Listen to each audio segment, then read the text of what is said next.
Hello viewers, అందరికీ నమస్కారం. నేను అనుష. వెల్కమ్ టు సంతోషం. ఈరోజు ఇంటర్వ్యూలో మనతో పాటు ఉన్న గెస్ట్ గురించి నేను ఖచ్చితంగా ఒక డీటెయిల్డ్ ఎక్స్ప్లెనేషన్ అయితే ఇవ్వదలుచుకోలేదండి. ఎందుకంటే సముద్రం గురించి చెప్పాలంటే చాలా కష్టం.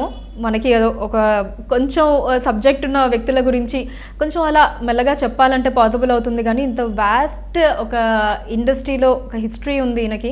సో ఈయన గురించి చెప్పడం అంటే కొంచెం చాలా కష్టం అవుతుంది. దాదాపు 500కి పైగా సినిమాలు చేసి ఇప్పుడు 600 సినిమాలకి దగ్గరగా ఉన్నారు. వాట్ నాట్, అసలు ఏం చెయ్యలేదు అని అనిపిస్తూ ఉంటుంది నాకు ఒక్కొక్కసారి. ఆయన చేసిన క్యారెక్టర్స్ అన్నీ చూసినట్టయితే కామెడీ చేశారు, విలనిజం చేశారు, డిఫరెంట్ వర్సిటల్ క్యారెక్టర్స్ చేశారు, హీరోగా చేశారు, యాంకర్గా చేశారు. ఓ మై గాడ్, ఇలా అన్ని పాత్రల్ని చాలా సమర్థవంతంగా పోషించారు. ఆయనే శివాజీ రాజా గారు మనతో పాటు ఉన్నారు. అండ్ ఇక్కడ ఇంకొక ముఖ్యమైన విషయం ఏంటి అంటే ఈరోజు శివాజీ రాజా గారి బర్త్డే అన్నమాట. సో ఆయన బర్త్డే స్పెషల్గా ఈ ఇంటర్వ్యూని మన సంతోషం వ్యూవర్స్కి ఎక్స్క్లూజివ్గా అందించడం జరుగుతోంది. హలో అండి. నమస్కారం అండి. సో ముందుగా హార్దిక జన్మదిన శుభాకాంక్షలు. థ్యాంక్ యూ అమ్మా, thank you so much. So sir, మీకేమన్నా బర్త్డేకి రిజల్యూషన్స్ లాంటివి ఏమన్నా ఉంటాయండి? ఏమీ లేదు, ఉన్నా కూడా పాటించను. ఏముంటుంది, 59 ఏళ్ళని 60 వచ్చిందంటే. మామూలుగా 60 అన్నది కొంచెం స్పెషల్గా ఫీల్ అవుతారు కదా. ఈ 2 ఏళ్ళ నుంచి ఏమన్నా మంచి పని చేస్తే ఫీల్ అయ్యి ఉన్నాము, చేసింది ఏం కనిపించలే నాకు. ఏదైనా మంచి పని చేస్తే డెఫినెట్గా ఉంటుంది, కొంచెం సంతోషంగా బాగుంది ఈ సంవత్సరం ఇచ్చేసామని. పాండమిక్ అనేది ఇలా గడిచిపోయింది. అంత ముందు సంవత్సరం కూడా ఇలా సక్సెస్ఫుల్గా నేను చేస్తే నాకేం అనిపించట్లే last 2 years. Okay, senior citizen హోదా తగ్గిద్దా అమ్మాయి? ఇప్పుడు 60 అంటున్నారు కాబట్టి మార్క్స్ అవును, దాస్తే 45 ఉండే, దాటలేదు కాబట్టి 60. బట్ యూ లుక్ లైక్ అంతే కదండి, 45. చాలు, చిన్న సాటిస్ఫాక్షన్. ఇంకా ఇదండి అంటే 60 yearsలో ఈ సినిమా ఇండస్ట్రీ ఎన్ని ఇయర్స్ అండి? 36 ఇయర్స్. ఓకే. శివాజీ రాజా గారు ఒక్కసారి అసలు ఈ 36 సంవత్సరాల ఒకసారి అలా ఫ్లాష్ బ్యాక్లోకి వెళ్తే అయితే ఎన్నో ఉంటాయి. బట్ ఇప్పుడున్న పొజిషన్కి 36 సంవత్సరాల ఈ సినిమా కెరీర్కి ప్రజెంట్ ఉన్న పొజిషన్కి ఎలాంటి సాటిస్ఫాక్షన్ ఉంటుంది శివాజీ రాజా గారికి? నేను ఇది 100% సాటిస్ఫాక్షన్. అవును, ఎందుకంటే ఈ 35 సంవత్సరాలు సిన్సియర్గా, జెన్యూన్గా అందరిలాగే, అంటే ఇక్కడ చాలా ఇంటర్వ్యూల్లో మేము ఇంతకుముందు చెప్పింది ఇప్పుడు చూస్తే అంటే సిల్లీగా ఉంటుంది. మేము చాలా కష్టపడ్డాము, చెప్పులు లేకుండా నడిచాము, అప్పుడు భోజనం చేయలేదు, ఇప్పుడు ఇదేం చేసి, ఇప్పుడు ప్రతివాడు కష్టపడింది ఇంచుమించు 90%. వాళ్ళలాగే నేను కష్టపడ్డా. అందులో కొంతమంది పైకి వచ్చినట్టే నేను వచ్చా. నాకు హీరోగా సక్సెస్ లేకపోయినా కూడా ఒక క్యారెక్టర్ ఆర్టిస్ట్గా నేను ఎప్పుడూ ఖాళీగా లేను. ఇటు టీవీ కానీ, సినిమా కానీ, మై ఓన్ ప్రొడక్షన్స్ కానీ, ప్రొడ్యూసర్గా కానీ, యాంకర్గా కానీ, మధ్యలో ఎటు చూసినా కూడా నేను సక్సెస్ఫుల్గానే లాక్కుంటూ వచ్చాను ఇంతకాలం. నిజంగా ఇంతకాలం ఉండటం కూడా గ్రేటే. ఎందుకంటే ఈ ఫీల్డ్లో ఇప్పటికప్పుడు కొత్త వాళ్ళు వచ్చేస్తున్నాం. ఇప్పుడైతే చెప్పలేము, అసలు తెగ వచ్చేసారు. మేము ఉన్నప్పుడైతే కొంచెం కష్టం, అప్పుడు టీవీ లేదు కాబట్టి. ఇప్పుడు టీవీ ఉంది, ఓటీటీలో వచ్చేసిన ఎన్ని వచ్చిన ఏ ఆర్టిస్టు ఖాళీగా లేడు. అది మాత్రం చాలా సాటిస్ఫాక్షన్గా ఉంది. ఇది మీ ఇంటర్వ్యూ చూసి మీకే సిల్లీగా అనిపించిందా అండి? అంతేగాని నేను అప్పుడు కష్టపడ్డాను, అప్పుడు మద్రాసులో వచ్చేసి అనుకుంటే, ఇప్పుడు చూస్తుంటే కష్టపడకుండా ఎవరి పైకి వస్తారు ఇక్కడ అనిపిస్తుంది. అది తెలియకుండా కొన్ని చెప్తుంటాం కదా. మళ్ళీ ఇదే ఇంటర్వ్యూ ఇంకో 10 ఏళ్ళ తర్వాత ఉంటే కనుక చూస్తే ఇప్పుడు ఏంటి అలా మాట్లాడేవి సిల్లీగా ఉంది అనిపిస్తుంది న్యాచురల్గా. అలా కొన్ని సినిమాలు కూడా ఆ సినిమా ఇప్పుడు చేస్తుంటే చాలా బాగుండేది, ఇంకా మెచ్యూర్డ్గా ఉంది, ఇప్పుడైతే పెర్ఫార్మెన్స్ ఇంకా బాగుండేది అనిపిస్తుంది కొన్ని సినిమాలు. అలా ఏ సినిమాలు అనిపించాయి? అన్ని సినిమాలు అనిపించాయి. ఏ సినిమాకి 100% సాటిస్ఫాక్షన్ లేదా? కొన్ని సినిమాలు ఉంటాయి, ప్రేయస్ రావే, ఇప్పుడైనా అలాగే చేసేవాడినేమో అనిపించేది. అలాగే కుర్రాల రాజ్యం, నేటి చరిత్ర. అంటే నేను చెప్పేది ఈ నేటి చరిత్ర అన్నది ఇంచుమించు 35 years అయిపోతుంది. నా ఫస్ట్ ఫీల్ కళ్ళు అయితే ఇప్పుడు ఇంకా బాగా చేస్తుండేవాడిని నేను అనిపిస్తుంది. మిగతా కామెడీ సినిమాలు పెద్ద నేను చేసిన సినిమాలు నేను చూడను, నాకే ఇష్టం ఉండదు. దాంట్లో నేను 550, 600 సినిమాలు చేసినా కూడా ఒక 5-6 సినిమాలే గుర్తుపెట్టుకుంటా. మిగతా ఎన్ని తప్పక చేసినట్టే ఉంటుంది. అవును, అంత సాటిస్ఫాక్షన్ లేవు. అంటే అప్పట్లో మీరు పడిన స్ట్రగుల్స్ కావచ్చు, ఇండస్ట్రీలో ఒక సినిమాని సంపాదించాలి అంటే ఒక ఆర్టిస్ట్ ఎలాంటి స్ట్రగుల్ ఫేస్ చేయాలి, ముఖ్యంగా వంశీ గారి మూవీకి మీరు చెప్పిన ఆ స్టోరీ నేను విన్నాను. అవునా?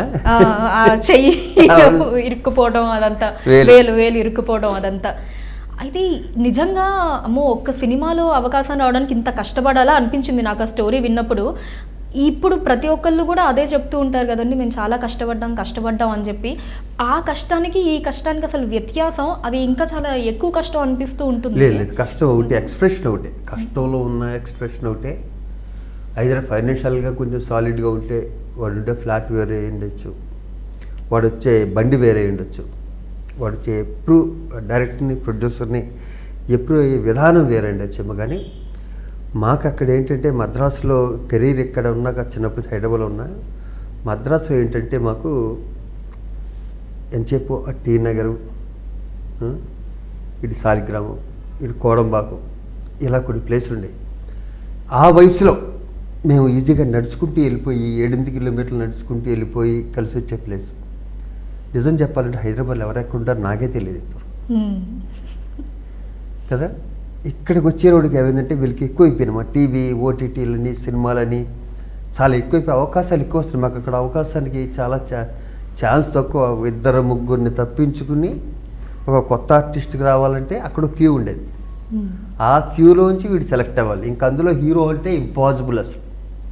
చాలా అలా కష్టపడి వచ్చిన కొన్ని వందల వేల మందిలో నేను ఒకటి. సిన్సియర్గా కష్టపడి వచ్చినాను. ఓకే. ఇప్పుడు కష్టాలు వాళ్ళు కూడా మీ కష్టాలకి అప్పుడు మీరు పడిన దానికి ఈక్వలే అంటారా? Equal, same.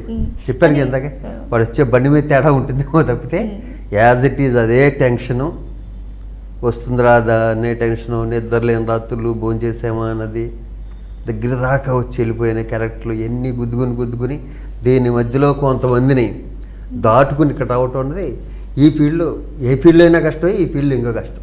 అలాగే ఈ ఫీల్డ్లో గుర్తింపు మిగతా ఫీల్డ్ కన్నా ఎక్కువ వస్తుంది. మీరు కనక Mahalakshmi recording dance troupe cinema విషయంలో ఒకటి నేను నటించి అందరూ అదే డిస్కషన్. వంశీ గారు నన్ను హీరోగా ఫస్ట్ టైం గుర్తించింది ఆయనే. నన్ను హీరోగా చేసిన ఎంవి రఘు గారు అయినా వాళ్ళిద్దరూ ఒకటే. మళ్ళీ రఘు గారు, ఎంవి రఘు గారు, వంశీ గారు ఒకటే. నువ్వు హీరో అవుతావు ఇప్పటికని చెప్పింది పెద్ద వంశీ గారు. ఆయన నిన్నేదో బుక్ రాశారంట, అది నిన్నంతా డిస్కషన్ దాని గురించి అందరూ నాతో. ఓకే. అవునవును. అంటే అంతకుముందు ఆయన చేసిన సినిమా ఫ్లాప్ అవటం ఏదో జరిగి, రెండో సినిమా మళ్ళీ కొత్త హీరోని పెడితే బిజినెస్ అవుతుందా, బిజినెస్ పాయింట్ ఆఫ్ వ్యూలో అన్నీ సెలెక్ట్ అయిపోయి షూటింగ్ వెళ్ళబోయే ముందు నేను 2 రోజుల ముందే కదా, అంతే, జస్ట్ ఒక 1 వీక్ ముందు అనుకుంటా, తెలియదు, చాలా సంవత్సరాలు అయిపోయింది. నాలో కాన్ఫిడెన్స్ పెంచింది ఆయన, వంశీ గారు. ఆ టైంలో మళ్ళీ నన్ను తీసేసి మా నరేష్ని ఎవరో పెట్టడం జరిగింది. అవును, అది నిన్న బుక్లో రాయటం వల్ల అందరూ నాకు మెసేజ్ పంపిస్తున్నారు, అయ్యి ఎప్పుడో జరిగిపోయింది. ఆ టైంలో ఒక ఫస్ట్ యాక్టర్కి, అంటే ఫస్ట్ మూవీ కదండి హీరోగా, అది ఫస్ట్ మూవీ చేస్తే అది ఫస్ట్ మూవీ అయ్యేది అంతే. అంటే అంతకుముందు చిన్న చిన్న క్యారెక్టర్లు ఒకటి 2 వేసానమ్మా నేను. ఎలాగానే హీరో ఛాన్స్ వచ్చింది, ఆకాంక్ష, అది మన్మోహన్ దత్ గారు. ఇది వింటే ఆయన కూడా నవ్వుకుంటారు, ఇప్పుడు ఆయనకే గుర్తుందో లేదో. ఆయన ఫస్ట్ ఫిలిం, నా ఫస్ట్ ఫిలిం, మన్మోహన్ దత్ గారిది. శ్రీలంక అమ్మాయి హీరోయిన్, అదంతా నాగార్జున సాగర్. అలా వెళ్ళాను, వెంటనే మళ్ళీ నాగార్జున సాగర్ వచ్చా. ఆ సినిమా ఫస్ట్ ఫిలిం, అది రిలీజ్ కాలే.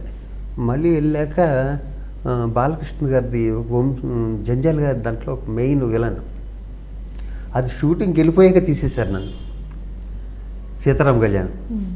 అదెందుకు తీశారంటే బాలకృష్ణ గారి పక్కన నేను సన్నగా ఉన్నాను. ఓకే. అది ఒక 8 నెలలు 9 నెలలు వెయిట్ చేశాను. సన్నగా ఉంటే నెక్స్ట్ అప్పుడు బాలకృష్ణ గారి ఫ్రెండ్ క్యారెక్టర్ చేసాం. ఆ ఫ్రెండ్ క్యారెక్టర్లో నేను, ఈవి సత్యనారాయణ అసిస్టెంట్ డైరెక్టర్ తనకి, తను కూడా క్యారెక్టర్, అది విలన్ టైపు. అది ఎవరిని పెట్టారంటే ఇప్పుడు ఐశ్వర్య రాజేష్ లేదు, వాళ్ళ ఫాదర్ రాజేష్ నాకన్నా సీనియర్ తను చేశాడు. నేను ఇప్పుడు బాలయ్య బాబు ఫ్రెండ్ క్యారెక్టర్ కింద చేస్తాను. అలా స్టార్టింగ్లో ఎదురు దెబ్బలు అందరికీ తగులుతూనే ఉంటాయి. అప్పుడు బాధపడి ఉండొచ్చు, కన్నా ఇప్పుడు గుర్తు చేసుకుంటే మాత్రం చాలా బాగుంటాయి. చాలా బాధపడ్డారంట కదండి కనక మహాలక్ష్మి రికార్డింగ్ డాన్స్ సినిమా పోయినందుకు. ఎందుకంటే వంశీ గారి అప్పటికి లేడీస్ టైలర్ వచ్చేసింది. ఆ టైంలో హీరో అంటే ఇంత కష్టపడక్కర్లే, మనకు ప్లాట్ఫామ్ ఉంటుంది కానీ ఏ బ్యాక్గ్రౌండ్ లేని వాళ్ళకి ఒక పెద్ద ప్లాట్ఫామ్ కదా, డెఫినెట్గా అది బాధపట్టే అవుతుంది. ఇందాక బాలకృష్ణ గారి ప్రస్తావన వచ్చింది కాబట్టి ఎన్నో ఇయర్స్ నుంచి చూస్తూ ఉన్నారు, వర్క్ చేశారు, ఇక మీదట కూడా ఖచ్చితంగా చేస్తారు. సో బాలకృష్ణ గారి గురించి ఏం చెప్తారండి? ఈ ఇండస్ట్రీలో నాకు చాలా చాలా చాలా క్లోజ్ అయిన పెద్ద హీరో బాలకృష్ణ. చాలా అంటే చాలా క్లోజ్. అలాగే నాకు చాలా అవసరాలు, అంటే ఏదైనా ఒక మంచి పని చేద్దాం, ఇది మంచి పని అనుకుంటే అంటే సాటిస్ఫాక్షన్ ఉంటుంది కదా. ఎంత చెప్పు మనం యాక్ట్ చేయటం, డబ్బులు తీసుకొచ్చేది, అపార్ట్మెంట్ కొన్నాం, లేదా పిల్లలు గోళ్ళు చేయించాము, ఇది కాదు కదా లైఫ్ అన్నది. సంఘాన్ని పనికి వచ్చి కూడా చేయటం దాంట్లోనే సాటిస్ఫాక్షన్ ఉంటుంది. అలా ఎంతోమంది క్యాన్సర్ పేషెంట్స్కి నా ద్వారా మా బాలయ్య బాబు హాస్పిటల్కి వెళ్ళి అక్కడి నుంచి సంపూర్ణమైన ఆరోగ్యంతో బయటకు వచ్చిన వాళ్ళది నా జీవితంలో మర్చిపోలేని నా సాటిస్ఫాక్షన్. ఎందుకంటే ఎంతోమందిని నేను బాలయ్య బాబు నేను 11 గంటలు ఫోన్ చేసిన ఎత్తుతాడు, పొద్దున్న 4 గంటలు ఫోన్ చేసిన ఎత్తుతాడు. ఎందుకు ఎత్తుతాడు ఆ ఫోన్ అంటే, నేను ఒక సినిమా గురించి ఫోన్ చేయను బాలకృష్ణకి, ఇది ఏదో డిఫరెంట్గా ఏదో పేషెంటో ఎవరెవరో ఉండుంటారు, అందుకని ఈ టైంలో ఫోన్ చేశాడు శివాజీ. ఈ 35కి వెళ్ళి, ఎందుకంటే స్టార్టింగ్ సినిమా కదా సీతారాం కళ్యాణ్, దానివల్ల ఆ గౌరవం నాకు ఎంతో ఇస్తాడు బాలయ్య బాబు. అలాగే నాకు తనంటే చాలా చాలా చాలా చాలా ఇష్టం. ఎంతోమంది పేషెంట్ని అక్కడ ఆ హాస్పిటల్లో హరికృష్ణ గారు ఉంటారు. ఎప్పుడైనా బాలయ్య బాబు ఈరోజు అక్కడ మన ఊర్లో ఉన్నాడు, ఎమ్మెల్యే కాబట్టి అక్కడ ఉన్నాడు అని తెలిస్తే ఆయన డిస్టర్బ్ చేయను. వెంటనే నేనే అడ్వాంటేజ్ తీసుకున్న హరికృష్ణ గారు, బాలయ్య బాబుతో నేను తర్వాత మాట్లాడుతున్నాను, కొంచెం వీళ్ళు అన్నీ చూడండి సార్, ఈ మెడిసిన్స్ అవన్నీ చూడండి, కొంచెం చాలా చక్కగా చూసుకుంటారు. ఎన్టీ రామారావు గారికి, బాలయ్య బాబు గారికి, వీళ్ళందరికీ రుణపడి ఉంటాను ఆ విషయంలో. ఇంతమందికి సహాయం చేయడానికి నాకు అదొక వారధి. క్యాన్సర్ బసవతారకం క్యాన్సర్ హాస్పిటల్ ఎవరు డిస్టర్బ్ చేయరు. న్యాచురల్ బాలయ్య బాబు 9:30-10 కల్లా పడుకునే వ్యక్తి, పొద్దున్న 4 గంటలు వేస్తారు కాబట్టి నేను కొంచెం ఆ ఫ్రెండ్షిప్లో కొంచెం ఎక్కువ అడ్వాంటేజ్ తీసుకుని తన్ని ఈ విషయంలో కొంచెం నేను బాలయ్యని డిస్టర్బ్ చేస్తుంటా బాగా. మా 35 కెరీర్లో రాజమండ్రిలో సీతారాం కళ్యాణానికి 85 అనుకుంటుంది, 85-86 జంజల్ కదా. అప్పటి నుంచి ఇప్పటి వరకు మా ఇద్దరు అదే రిలేషన్. నాకు చాలా కంఫర్ట్గా ఉంటాడు బాలయ్య బాబు. బయట అంతా జరుగుతారు అది ఇదే ఎన్ని అంటారు కదా, నాకు మీ ఇద్దరు చాలా కంఫర్టు, చాలా క్లోజ్. తనంటే చాలా విపరీతమైన గౌరవం, విపరీతమైన ప్రేమ, విపరీతమైన స్నేహం బాలయ్య బాబుతో జర్నీ నాది. అలాంటి వార్తలు చూసినప్పుడు శివాజీ రాజా గారు ఏమనుకుంటూ ఉంటారు మనసులో? బాలకృష్ణ గారికి ఇలా కోపం కావచ్చు, ఇలా రకరకాల దాంట్లో డౌట్ ఏమక్కర్లేదు, వార్తలన్నీ నిజమే దాంట్లో. ఎందుకంటే ఇప్పుడు నేను కొట్టడానికి అబద్ధం చెప్పనా, తిట్టడానికి అబద్ధం చెప్పనా, ఎందుకు చెప్తాను నేను? అది బాలయ్య బాబు ఒరిజినల్ క్యారెక్టర్, దాన్ని ఏం నటించడు. ఆ పక్కకు వచ్చి ఫోటో తీసుకున్నా లేకుండా ఇలా చెయ్యాలా అని ఇలా చేయమేదైతే ఇరిటేటింగ్గా ఉంటుంది. ఒక్కొక్కరు తిడతారు, ఒక్కొక్కరు ఫోటో ఇవ్వరు, ఒక్కొక్కరు కొడతారు. ఆ మూదర్ మా బాలయ్య. కుట్టినా కూడా ఫ్యాన్స్కి వాళ్ళు ప్రేమగానే ఉంటుందమ్మా. ఇప్పుడు చిరంజీవి గారు ఏమన్నా, బాలయ్య బాబు ఏమన్నా, వెంకటేష్ వీళ్ళు ఏమన్నా పెద్దలు పట్టించుకోరు, వాళ్ళకి ప్రాణం పెట్టేస్తారు ఫ్యాన్స్ అంటే. వాళ్ళకి సంతృప్తి అనే పదానికి డెఫినేషన్ మన ఏజ్ మారే కొద్దీ మారుతూ ఉంటుంది. కొంతమందికి మారాలని ఏం లేదు, బట్ చాలా మటుకు అంటే మన యంగ్ ఏజ్లో సినిమా ఇండస్ట్రీ పరంగా మాట్లాడుకుంటే మీరు వచ్చినప్పుడు సినిమాల్లో హీరోగా చేయాలనో, మంచి మంచి క్యారెక్టర్స్ చేయాలనో, అప్పుడు మీరు సంతృప్తిగా ఫీల్ అవుతారు. ఇంకొంచెం ఏజ్ పెరిగే కొద్దీ డబ్బులు బాగా సంపాదించి ఫ్యామిలీని బాగా చూసుకుంటే సంతృప్తి. ఇంకొంచెం ఏజ్ పెరిగే కొద్దీ నలుగురికి సహాయపడడంలో సంతృప్తి. అలా మారుతూ ఉంటుంది కదా డెఫినేషన్. ఇప్పుడు ప్రజెంట్ శివాజీ రాజా గారి జీవితంలో సంతృప్తి అన్న పదానికి ఉన్న మీనింగ్ ఏంటండి? ఒక 9 నెలల వరకు నాకు ఒక 80%, 85% సంతృప్తి అయితే, ఎప్పుడు ఈ కోవిడ్ వచ్చిందో నేను 100% సంతృప్తమ్మా. ఎందుకంటే కోటేశ్వర్ దగ్గర నుంచి అసలు ఏమీ లేనివాడి వరకు ఒకటే భయం, నేను బతుకుతానా, బతికేం కదా, అది సంతృప్తి. రెండు ఏంటంటే మనం చాలా జాగ్రత్తగా ఉండాలి, ఫైనాన్షియల్ విషయం కానీ, ఆరోగ్యవంతమైన విషయంలో కానీ, ఇంకో దాంట్లో కానీ. ఈరోజు ఉన్నట్టు రేపు ఉండదు, అన్నీ మనకి తేల్చి చెప్పింది కోవిడ్ అన్నది ప్రతిదీ కదా. ఆ విషయంలో 100% ఏ ఇబ్బంది పడలేకుండా ఈ 9 నెలల్లో గడిపేసామే, అది నాకు చాలా సాటిస్ఫాక్షన్ ఇచ్చింది. నేనున్నాననే కాదు, నాతో పాటు నేను కొంతమందికి హెల్ప్ చేశానని సాటిస్ఫాక్షన్ ఉంది కదా, అది ఇంకా ఎక్కువ తృప్తినిచ్చింది నాకైతే. ఇందాక కూడా ఒక ఇంటర్వ్యూ చెప్పాను, నాకు ఏ కోరికలు లేవు, ఐఎమ్ 100% సాటిస్ఫాక్షన్తో ఉన్నాను, గుళ్ళు మీద చేసుకుని చెప్పగలను. నాకు ఏ కోరికలు లేవు నిజంగా. ఓకే. అంటే ఇప్పుడు ప్రజెంట్ ఇంకా ఏమన్నా క్యారెక్టర్స్ పరంగా కాకుండా జీవితంలో ఇంకా ఏదన్నా చెయ్యాలి అనే కోరికలు కూడా ఇంకేం లేవా అంటే? నేను చేసిన క్యారెక్టర్లు అంతా నేనెంత కానీ అది కరెక్ట్ కాదు. కానీ నేను స్క్రీన్ మీద కనిపిస్తే చాలు అనుకున్నోడిని 550-600 సినిమాలు చేశానే. అంటే నా ఊహ కన్నా కూడా 500 రెట్లు పైన ఉన్నాను కదా, ఇంకెంతకన్నా సాటిస్ఫాక్షన్ ఏం కావాలి? సింపుల్, ఇంకో 10 సినిమాలు చేస్తా, ఇంకో 10 లక్షలు వస్తాయి, ఇంకో అపార్ట్మెంట్ కొనొచ్చు, ఇంకో చిన్న సైట్ కొనొచ్చు కదా. నాకు ఆ కోరికలు నేను ఇప్పుడు స్టేజ్కి ఇప్పుడు ఎలా ఉన్నానో నేను కోరుకున్నది ఇదే. దాన్ని దాటి 500 రెట్లు ఎక్కువలో ఉన్నా. సాటిస్ఫాక్షన్కి ఒక లిమిట్ ఉంటుంది కదా, ఆ లిమిట్ నేను పెట్టుకున్నాను ఇప్పుడు.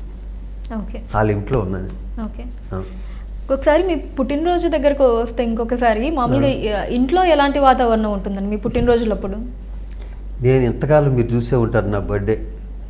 నేను ఎప్పుడు నా ప్రతి బర్త్డేకి ఇప్పుడు రక్తదానం, నా ఫ్రెండ్స్తో రక్తదానాలు చేయటాలు కానీ, ఎందుకంటే అది యాక్సిడెంట్ అయ్యి స్టార్ట్ చేశాను నాకు మధ్యలో రక్తదానాలు చేయటం. కానీ బసవతారకం హాస్పిటల్లో అక్కడ ఆ రోజు భోజనాలు ఏర్పాటు చేయటం, ఆ మధ్యాహ్నం వాళ్ళకి ఫ్రూట్స్ అవన్నీ ఇవ్వటం క్యాన్సర్ పేషెంట్లకి, ఇదే జరిగింది. కానీ ఇవాళ నా బర్త్డే ఇది నేను సాధించేశాను, పెద్ద కేక్ కట్ చేసి మొత్తం అందరినీ పిలిచేసి ఇదిగో నాకు ఈ నేలు దాటి నేలు వచ్చినాయి, నేను పెద్ద పోటు కానీ గేట్ కానీ అని చెప్పి నేను చేసుకున్నది ఎప్పుడూ లేదు, ఇప్పుడు కూడా లేదు. ఇప్పుడు చాలా మా ఇంట్లో అడిగారు 60వ పుట్టినరోజు కదా, ఏదైనా మనం ఇంట్లో పూజలు అవి చేయించేందంటే నేను పెద్ద దేవుడు కూడా నమ్మే టైప్ కాదు కాబట్టి దాన్ని కూడా పెద్ద పట్టించుకోలేదు.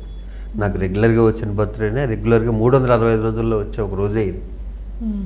జస్ట్ విషెస్ మాత్రం అంతే, ఎలాగో వస్తాయి కదా, అంతే దాన్ని అది తృప్తిగానే ఉంటాయి విషెస్. ఎప్పుడు ఇలా పార్టీలు కూడా ఎప్పుడు చేసుకోలేదా? లేదు లేదు, నేను బయట పార్టీలు కూడా వెళ్ళను. మీరు వెళ్ళరు, చేసుకోరు సరే, వెళ్ళరు కూడా. ఈ పార్టీలు అంటే చిన్న చిన్నవి ఉంటాయి కమ్మా, భారీ ఎత్తున పార్టీలు చేసే రేంజ్ నాది కాదు అంత. అది ఇప్పుడు సినిమా ఇండస్ట్రీలోనూ నువ్వు ఎంత పెద్ద పార్టీ చేసినా కూడా 2 కన్నా తక్కువే. ఎందుకంటే ఇక్కడ మనం తెల్లారు లేస్తే పెద్ద పెద్ద పార్టీలు చూసే ఫీల్డ్లో ఉన్నాం. దీంట్లో నాలాంటి ఇచ్చే పార్టీ ఎవరిని పెద్ద సాటిస్ఫై చేయలేదు.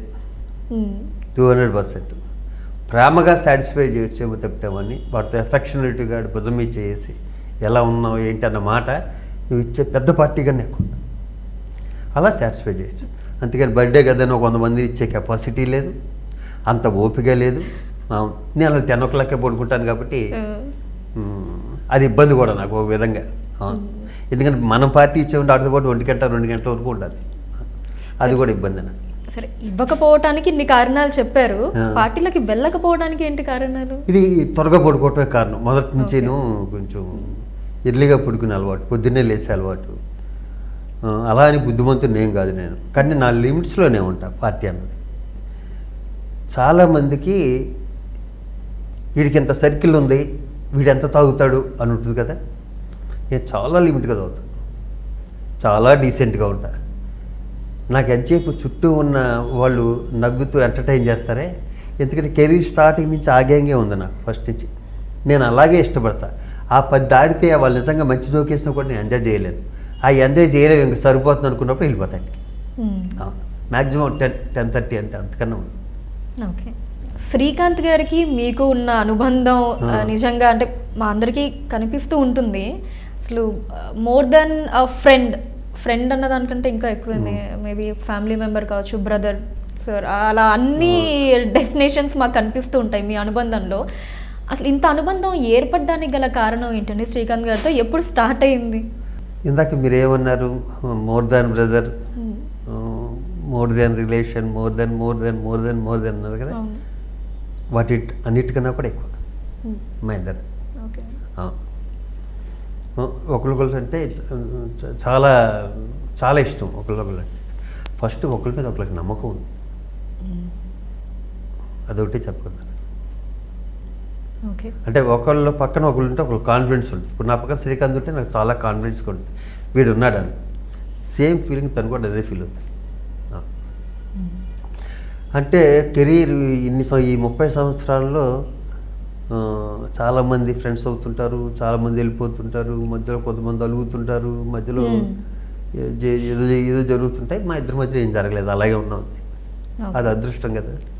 విచిత్రం ఏంటంటే ఇప్పటికీను ఇప్పుడు మద్రాసులోనో లేకపోతే ఇంకో చోట ఎక్కడైనా నన్ను చూడగానే కొంతమంది సార్ ఎలా ఉన్నారు అనుకున్నా, సార్ శ్రీకాంత్ గారు ఎలా ఉన్నారు సార్ అని అడుగుతారు. అది నాకు చాలా బాగుంటుంది అది కదా. అంటే న్యాచురల్గాను ఎవరిని అడిగేవాళ్ళు మీ పిల్లలు ఎలా ఉన్నారు సార్, మీ మిస్సెస్ వాళ్ళు ఎలా ఉన్నారు, వీళ్ళు ఎలా ఉన్నారు అడుగుతారు కదా. నన్ను చాలా చోట్ల ఏ టెంపుల్కి ఏదన్నా మా మిస్సెస్తో ఇంకెక్కడికి నేను వెళ్తుంటే సార్ శ్రీకాంత్ గారు ఎలా ఉన్నారు అడిగాను చెప్పండి సార్. నిజంగా ఆ పదంతో మీ బంధం ఏంటి అన్నది కూడా ఖచ్చితంగా అర్థమవుతుంది. అండ్ శివాజీ రాజా గారు యాక్టర్గా తెలుసు మా అందరికీ, అట్ ద సేమ్ టైం మొగుడు పెళ్ళాంస్లో మంచి యాంకర్గా తెలుసు. నంది అవార్డు కూడా వచ్చింది మీకు ఆ షో ద్వారా. సో దీనికి బిఫోర్ కూడా అంటే వీటి మధ్యలో కూడా యాంకరింగ్ ఉందంట కదండి. మధ్యలో ఈటీవీకి నేను యాంకర్ చేశాను, ఈటీవీకి చేశాను, జెమినీకి చేశాను, మా టీవీకి చేశాను. నేను ప్రొడ్యూస్ చేశా, యాంకరింగ్ చేశా, టీవీ సీరియల్ యాక్ట్ చేశా, సొంత సీరియల్ యాక్ట్ చేశా, బయట యాక్ట్ చేశా. నేను ఎప్పుడు ఖాళీగా లేను, ఎప్పుడు బిజీగా లేను. అవును, ఎప్పుడు ఓహో అని ఖాళీగా లేను, ఆ ఓహో అని బిజీగా లేను, అయ్యో పాపం ఖాళీ వచ్చేది లేను, ఎప్పుడు ఏదో ఒకటి చేస్తూనే ఉన్నాను. అది మీకు మీరు క్రియేట్ చేసుకునే బిజినెస్ అనుకోవచ్చు. అంటే కొంత నాకు నేనంటే అమ్మా ఇప్పుడు టీవీని ఫస్ట్ చాలామంది చిన్న చూపు చూసే టైంలో నేను విపరీతమైన సినిమాల్లో బిజీగా ఉండి ఆ 93లో మద్రాసు నుంచి 93 వరకు పెద్ద చేయలే టీవీలు, మాకు తెలియదు అప్పుడు. ఇంకా మద్రాసు నుంచి ఇక్కడికి వచ్చేసరికి టీవీ ఒక వెలుగుతుంది, అప్పుడు టీవీలో చేశాను. సీరియల్ అంటే ఒక చిన్న చూపు ఖచ్చితంగా ఉంది. అది ఇప్పటికీ కూడా సీరియల్ ఆర్టిస్టులు అనగానే ఎక్కడో ఒకంత రాను రాను కొంచెం తగ్గుతూ వస్తుందని అనుకోవచ్చు. అప్పుడు మీకేం అది ఇబ్బంది అనిపించలేదు? నన్ను అసలు టీవీలో సుమన్ గారు రామోజీ గారు అబ్బాయి, అప్పుడు మేము ఇక్కడ ఉండగానేమో ఈటీవీ పెడుతున్నారంట అనుకునేవాళ్ళు.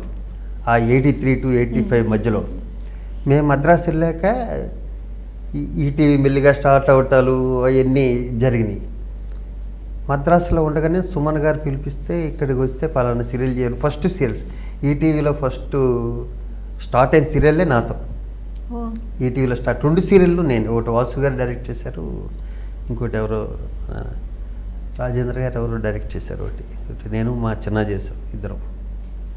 నేను ఇప్పుడు చిన్న చూపు చూస్తుంటే ఈ స్టేజ్లో ఉండేవాడిని కదా టీవీని. నాకు ప్యారలల్ అమ్మా, నాకు సినిమాను సీరియళ్ళు 2 ప్యారలల్లే. నిజం చెప్పాలంటే ఒక మూమెంట్లో నేను సినిమాల్లో కన్నా టీవీలోనే స్టార్ అనిపించుకున్నాను ఒక మూమెంట్లో.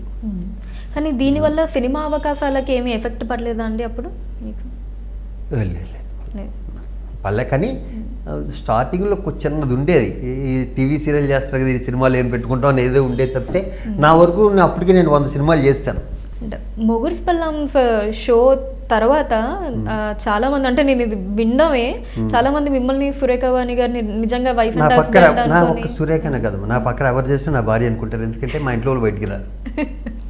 న్యాచురల్గా నువ్వు ఇంట్లో ఎప్పుడో ఫంక్షన్కో లేకపోతే దేనికో కలిసి వెళ్తే వీళ్ళ భార్యాభర్తలు తెలుస్తుంటుంది న్యాచురల్గానే. పైగా అప్పుడున్న టీవీ దానికి ఆ షోకి, ఆ షోలో మేమిద్దరం ఉన్న కంఫర్టబుల్ పొజిషన్కి జనాలకి బాగా నచ్చి ఇంత కంఫర్ట్గా ఉంటుంటే ఇద్దరు భార్యాభర్తలేమో అనుకున్న స్టేజ్కి వెళ్ళిపోయి సక్సెస్ అయింది.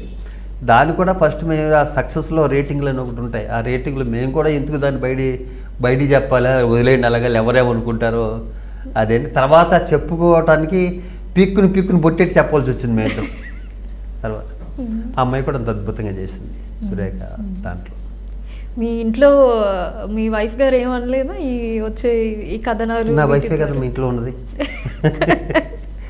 అంటే ఏమంటావు అంటే నెగిటివ్ అనే కాదు, సరదాగా అన్న ఎప్పుడు లేదు మాటలు. మా ఇంట్లో సినిమా డిస్కషన్ కూడా పెద్ద ఉండదు అసలు. వాళ్ళు ఎంతసేపు అరుణాచలం, రమణ మహర్షి భక్తులు దాంట్లో ఉంటారు తప్పితే ఇది వాళ్ళకి సెకండ్, ఇది సినిమా అనేది సెకండ్. ఈ ఇంట్లో వాళ్ళు కూడా బయటకి రాకపోవడానికి అంటే వాళ్ళకి ఇష్టం ఉంటుందా పర్టికులర్లీ? ఇష్టం ఉంటుంది కదా, వాళ్ళు ఆర్థోడాక్స్ కొంచెం అలాగే ఉన్నారు. వాళ్ళని నేను ఎప్పుడు పెద్ద డిస్టర్బ్ చేయలే. వెళ్తా అంటే అసలు వెళ్ళకుండా వెళ్ళాం, ఇద్దరం షాప్కి వెళ్తాం, ఎక్కడ వెళ్తుంటాం. కాకపోతే నా పక్కన ఎవరు చేసినా కూడా కొంచెం ఆ ఇంపాక్ట్ ఉంటుంది. వీళ్ళిద్దరూ భార్యాభర్తలేమో అని ఒకటి రెండు చోట్ల నేను చాలాసార్లు నేను కూడా విన్నాను. ఓకే. నాకే చాలామంది ఆర్టిస్టులకు ఉంటుంది అది. అండ్ మీ అబ్బాయి గారు విజయరాజా గారు, సో సెకండ్ మూవీ జరుగుతోందండి. అవును, సెకండ్ మూవీ జరుగుతుందమ్మా. వేయి శుభములు కలుగు నీకు, మంచి టైటిల్. వేయి అవునవును. తను కష్టపడటమే, ఇక్కడ ఏ బ్యాక్గ్రౌండ్ ఏమి ఇందాక నేను చెప్పాను, ఓన్లీ కష్టపడటమే. కష్టపడి పైకి వస్తే ఆ ఎంజాయ్మెంట్ వేరే ఉంటుంది. ఇక్కడ ప్రత్యేకించి నేను చెప్పుకోవాల్సింది పేరు ఈ మధ్యకాలంలో, అంటే చిన్నప్పటి నుంచి అతను నేను చూస్తున్నా కూడా వీళ్ళందరినీ చిరంజీవి గారి ఫ్యామిలీలో ఇప్పుడున్న టాప్ హీరోయిన్స్ అందరినీ నేను చిన్నప్పటి నుంచి చూస్తున్నాను, ఇంతప్పటి నుంచి ఇంచుమించు. అల్లు అర్జున్ అంటే ఎందుకు తిన్న మలయాళీస్ కూడా ఎంత ఇష్టపడుతున్నారు, కసి, కళల్లో కసి, ప్రతి షాట్లోనూ అతను పడే కష్టం. నాకు ఈ మధ్యకాలంలో నాకు విపరీతంగా ఫ్యాన్ అయిపోయాను అతనికి, అల్లు అర్జున్కి. అంతా ఇంత కాదనమాట. ఏ రోజు ఎటు డిస్కషన్ పెట్టినా నేను ఇంట్లో ఒక ఆర్టిస్ట్ గురించి మా అబ్బాయి దగ్గర కానీ ఫ్రెండ్స్ దగ్గర కానీ పెట్టినా ఫైనల్గా అల్లు అర్జున్ దగ్గర వచ్చి అవుతున్నది. అంత అంత గొప్ప ఆర్టిస్ట్, డాన్స్ కానీ అది కానీ. ఈ మధ్య కాలంలో అని మీరు అన్నారు, మెన్షన్ చేశారు ఇందాక ఈ మధ్య కాలంలో అని చెప్పి.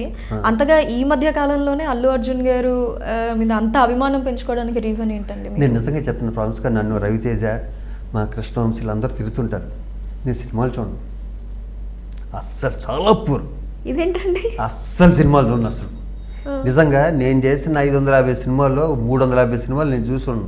ఆ మద్రాసులో యాక్ట్ చేసిన వరకు సినిమాలు చూసేవాడిని, కొత్త కాదు, అక్కడ చేసేవాడిని. ఇక్కడికి వచ్చాక చాలా తక్కువ సినిమాలు చూడటం ఉన్నది. అంటే మీకు మీరు మామూలుగా యాక్టర్స్ అనగానే వాళ్ళ షార్ట్ అయిపోగానే మానిటర్లో చూసుకోవటం, అసలు మానిటర్ కూడా చూడను నేను, మానిటర్ చూడను, క్యారవాన్ ఎక్కను, ఇంకా చెప్తున్నానుగా.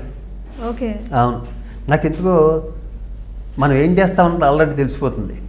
మళ్ళీ దాని మానిటర్లోకి వెళ్ళి చెయ్యి ఎలా పెట్టానా, ముక్కు ఎలా వెళ్ళిందా, డైలాగ్ ఎలా చెప్పానా, ఇదా అంటే మేము ఎంటర్ అయ్యే సినిమాకి లేకపోవటం వల్ల, ఈ మానిటర్లో లేకపోవటం వల్ల ఇప్పుడు షార్ట్ అయిపోగానే వెళ్ళి మానిటర్ ముందు కూర్చుంటారే, నాకు వెళ్ళి డిస్టర్బ్ చేయను అసలు. మళ్ళీ అక్కడికి వెళ్ళి డైరెక్ట్లో కెమెరామెన్లు చూసుకుంటుంటారు, దగ్గరికి వెళ్ళి మనం ఏం చేస్తాం చాలా తక్కువ. ఎక్కడో ఇంక ఇది చూద్దాం ఎంతకన్నా ఏమన్నా బాగా చేయొచ్చా, ఏదన్నా వచ్చినప్పుడు ఏదైనా అది కూడా తక్కువే. ఒకసారి అలా చూసి వచ్చేస్తాం, చిన్న జడ్జిమెంట్ ఉంటుందిగా. మనం ఎంత చేస్తాం, మనం ఎంత నోట్లో మనకు తెలియదా. కానీ ఇది నిజంగా ఒక షాకింగ్ స్టేట్మెంట్ అని నాకైతే అనిపించింది. అంటే ఇన్ని దగ్గర దగ్గర 600 సినిమాలు చేసిన శివాజీ రాజా గారు సినిమాలే చూడరా? సినిమాలు చూడమ్మా. నన్ను రవితేజ, ప్రకాష్ రాజు, కృష్ణవంశీ తెగ తిడతారు. వాళ్ళు ముగ్గురు సినిమాల గురించి మాట్లాడుతుంటారు, నేను అసలు మాట్లాడను. వాళ్ళు హిందీ సినిమాల గురించి లేకపోతే దాని గురించి దీని గురించి మాట్లాడుతుంటే చాలబ్బా, నేను బుద్ధి లేదురా, నువ్వు సినిమాలు చూడవా. వాళ్ళు ప్రతి సినిమా ఎన్నిసార్లు చూసి డిస్కషన్ పెట్టుకుంటారు. నేను అస్సలు చూడను. వాళ్ళు హిందీ సినిమా వెళ్తే అసలు చూడను. ఇంగ్లీష్ సినిమాలు అయితే నాకు తెలియదు అసలు. అది కూడా కొంచెం ఈ ఓటీటీలో వచ్చాక కొంచెం ఈ మధ్యన అలవాటైంది. లాస్ట్ 10 నెలల నుంచి నేను చాలా అద్భుతమైన సినిమాలు మిస్ అయిపోయాను. అందుకనే నాకు ఎంతవరకు హీరో అంటే చిరంజీవి గారు, ఆయన సినిమాలు చూసేవాడిని. ఏంటి, నేను ఇన్ని 100 సినిమాలు చేశాక కూడా మిగతా సినిమాలు చాలా తక్కువ చూసేవాడిని, ఆయన సినిమాలు చూసేవాడిని. ఇప్పుడు చూస్తున్నా కొంచెం అన్ని సినిమాలు. సో అల్లు అర్జున్ గారి దగ్గర మొదలైంది మనకి టాపిక్, ఇటు వచ్చింది. అల్లు అర్జున్ గారిని ఈ మధ్య కాలంలోనే మీరు అంతగా అభిమానించడానికి పర్టికులర్లీ కారణాలు ఏమన్నా ఉన్నాయి? అంతకుముందు సినిమాలు చూడలే. నిజమా, నేను పవన్ కళ్యాణ్ సినిమా 1-2 చూస్తుంటా. అవును, అంటే పొద్దున్న లేసి ఇదే పని, నా ఓన్ ప్రొడక్షన్, దాంట్లో ఆ స్టోరీని ఎత్తుక్కుని ఒక టీవీ సీరియల్ తీస్తేనమ్మా పిల్లల్ని చూడడం, ఆరోగ్యం చూడడం, ఏమీ చూడడం. ఎందుకంటే నేనే టీవీ సీరియల్ కథ చూడాలి, నేనే ప్రొడ్యూసర్ని, నేనే యాక్ట్ చేయాలి, నేనే డబ్బింగ్ పెట్టాలి, ఛానల్ నుంచి నేనే తెచ్చుకోవాలి, ఛానల్ షోని నేనే సాటిస్ఫై చేయాలి. ఇది జీవితం సరిపోతుంది. ఒక్క టీవీ సీరియల్ తీస్తేనమ్మా జీవితానికి అర్థం తెలిసిపోతుంది మొత్తం ఏంటని. ఎన్ని టీవీ సీరియల్స్ ప్రొడ్యూస్ చేశానమ్మా? ఇంచుమించు 11 చేశాను. దాంట్లో ఒక 5-6 నంది అవార్డులు వచ్చినాయి. అన్ని రకాలుగా వచ్చినాయి నంది అవార్డులు. సో టీవీలో కూడా మీరు ది మోస్ట్ సక్సెస్ఫుల్, నిజం చెప్పాలంటే అటు మొగుడ్స్ పెళ్ళాం షో యాంకర్గా కావచ్చు, ఇటు టీవీ సీరియల్ ప్రొడ్యూసర్గా కావచ్చు, టీవీలో యాక్టింగ్ సైడ్ కూడా కావచ్చు. అమృతం సీరియల్ ఎగ్జాంపుల్గా తీసుకున్నా. మళ్ళీ అటు సైడ్ మళ్ళీ కంటిన్యూ చేయకపోవడానికి ఏమన్నా రీజన్ ఉందా అండి? మళ్ళీ ఒకటి, అంత ముందు పడినంత కష్టం ఇంకా మనం పడలేం. ఎందుకంటే అమ్మా, నేను మార్నింగ్ 7 గంటలకు వెళ్తాను. ఇప్పుడు వచ్చే ఆర్టిస్టులు అందరూ ఇప్పుడు నువ్వే నా పక్కన చేసావు అనుకో, నేను 7 గంటలు రమ్మంటే నీకు చాలా ఇబ్బందులు ఉంటాయి. మేకప్ వేసుకోవడం, పొద్దున్న 7 గంటలకు వెళ్ళాలంటే 4 గంటలు వెళ్ళాలి. అలాగే ఇక్కడ కొంత సురేఖ వాణి గారిని ఆవిడ ఒక్క నిమిషం లేట్గా రావటం నేను చూడలే. ఇప్పుడు అందరూ సురేఖ వాణి ఎలా ఉంటారు? ఉండరు కదా. ఇప్పుడు అందరూ సురేఖ వాణి గారిలాగో, ఝాన్సీ గారిలాగో, ఇంకో సుమ్మలాగో, ఎందుకంటే వీళ్ళతోనే ఎక్కువ చేశాను కాబట్టి వీళ్ళందరూ టైం ఫంక్చువల్గా వచ్చేవారమ్మా. తర్వాత కొత్త వాళ్ళు రావటం వల్ల అది ఏమవుతుందంటే వాళ్ళు టుమ్ అని 9:30 కొట్టి 10 రావటం, అది మనకి వర్కౌట్ కాకపోవటం. ఎందుకంటే నేనేమో 6 గంటలకు వెళ్ళిపోతాను. నేను నైట్లు చేయను, వాళ్ళు పగలు చేయరు. ఇది ప్రొడక్షన్కి వర్కౌట్ కాదు. 2 ఇక స్టోరీ, మనం తీసేది కామెడీ సబ్జెక్టు. ప్రతి పిడతమోహం గాడికి చెప్పాలి అక్కడికి వెళ్ళి, ఛానల్ దగ్గరికి వెళ్ళి. అది స్టార్టింగ్లో అయితే చెప్పుకుంటూ వచ్చా, రాను ఏమైపోయిందంటే అటుకి అసలు ఫేస్లో కామెడీ ఉండదు. ఫస్ట్ మనకు ఓ ఛానల్ ఇస్తాడు, ఛానల్ పేరు చెప్పను, ఓ ఛానల్లోడు మనకు సీరియల్ ఇస్తాడు గౌరవంతో. వీడింత ముందు మంచి సీరియల్ తీశాడు, ఆడు పిలక వేసుకుని కూర్చుంటాడు. మనం వెళ్ళేసరికి వీడు వచ్చాడే సీనియరు, వీడు తిందాం ఎందుకు వచ్చాడో 9 o'clock అన్నది ఆడుకుండదు. ఇలాంటి ఒక అమ్మాయిని వేసుకున్నాం చెప్పడం అంతకుముందు ఏం జరిగింది మాట్లాడుకుంటుంటాడు. అక్కడ మనకి ఇరిటేటింగ్గా ఉంటుంది. మనం ఏ షూటింగ్ మధ్యలో నుంచి వస్తాం. ఇలాంటి వాళ్ళందరినీ చూసుకుంటూ దాంట్లో లాభం రాకపోగా మనకు పడే కష్టంలో బయటోడు ఇచ్చే దాంట్లో 5% కూడా దీంట్లో మిగలదు. మనం ఎందుకు తీస్తాం? ఒక ప్రొడ్యూసర్ అండ్ సాటిస్ఫాక్షన్ కోసం మన దగ్గర ఒక యూనిట్ ఒక 70 మంది బతుకుతున్నారు అన్న దాని గురించి నాలాంటి వాడు ప్రత్యేకించి నేను ఏ రోజు ఒక ఎపిసోడ్ తీయలేదు. నిన్న కాక మొన్న ప్రభాకర్ నేను ఖమ్మం శ్రీకాంత్ నేను ప్రభాకర్ ఖమ్మం ఫంక్షన్కి వెళ్ళి వస్తుంది జస్ట్ 1 week బ్యాక్. ఏ అన్న ప్రొడక్షన్ చేయమంటే చాలమ్మా, నా జీవితంలో చేయనీకి నేను ప్రొడక్షన్ నువ్వు ఎలా చేస్తున్నావు ఏంటి అంటే నీ ప్యాటర్న్ వేరన్నా, నా ప్యాటర్న్ వేరు. నా ప్యాటర్న్ అమృతం ప్యాటర్న్. నేను గంగరాజు గారి దగ్గర ప్రాబ్లం వచ్చి బయటకు వచ్చి గంగరాజు గారిని కాపీ కొట్టి నేను ఆ ప్యాటర్న్లో చేసుకున్నాను. ఎప్పుడు గంగరాజు గారు కానీ ఇటు నా రాజా ఎంటర్టైన్మెంట్స్ కానీ ఒక ఎపిసోడ్ ఎప్పుడు తీయలే. ఎప్పుడు ఒక సీన్ బ్యాలెన్స్ ఉంటుంది. ఒక ఎపిసోడ్ తీయకపోతే లాభాలు ఎక్కడి నుంచి వస్తాయి? ఇప్పుడు 2 కెమెరాలు పెట్టి 4 ఎపిసోడ్లు తీస్తున్నారు కదా. నాకు వాళ్ళకి అది తేడా. నేను కమర్షియల్గా దీంట్లో సెటిల్ అయిపోవాలని ప్రొడ్యూస్ నవలే. నేను నా సాటిస్ఫాక్షన్ కోసం నా ఇష్టం వచ్చినప్పుడు వెళ్ళిపోవచ్చు షూటింగ్ నుంచి, నా ఇష్టం వచ్చిన కథ ఎన్నుకోవచ్చు. ఎలా అంటే జూబ్లీస్లో పూలు వచ్చిందంటే ఈరోజు నేను ఈ నైట్ ఆ కథ అనుకుని మా రైటర్కి చెప్పి డైలాగులు నేను రాయలేను కాబట్టి గైడ్ లైన్స్ మాత్రం చెప్పి నెక్స్ట్ సండేకి అది టెలికాస్ట్ అయిపోయింది వెంటనే. అలా ఏ ప్రాబ్లం పేపర్ చూస్తే చిన్న ప్రాబ్లం వచ్చింది అంటే దాని మీద సెటైరికల్గా కామెడీ చేసి చేసుకునేవాడు. అది ఎప్పుడు ఒక ఎపిసోడ్ అయ్యేది కాదు, నాకు ఎప్పుడు లాభాలు వచ్చాయి కాదు. కానీ నేను 10 సినిమాలు 10 సీరియల్ తీశాను, సాటిస్ఫాక్షన్ మాత్రం ఉంది. ప్రొడక్షన్ అన్న పేరు వినపడగానే ఆటోమేటికల్లీ 2 చేతులు వెళ్ళిపోతున్నాయి మీకు. నాకు వెళ్ళిపోతున్నాయి. అవును, ఆ పిల్ల కూడా అంత దెబ్బ కొట్టాడు నాకు.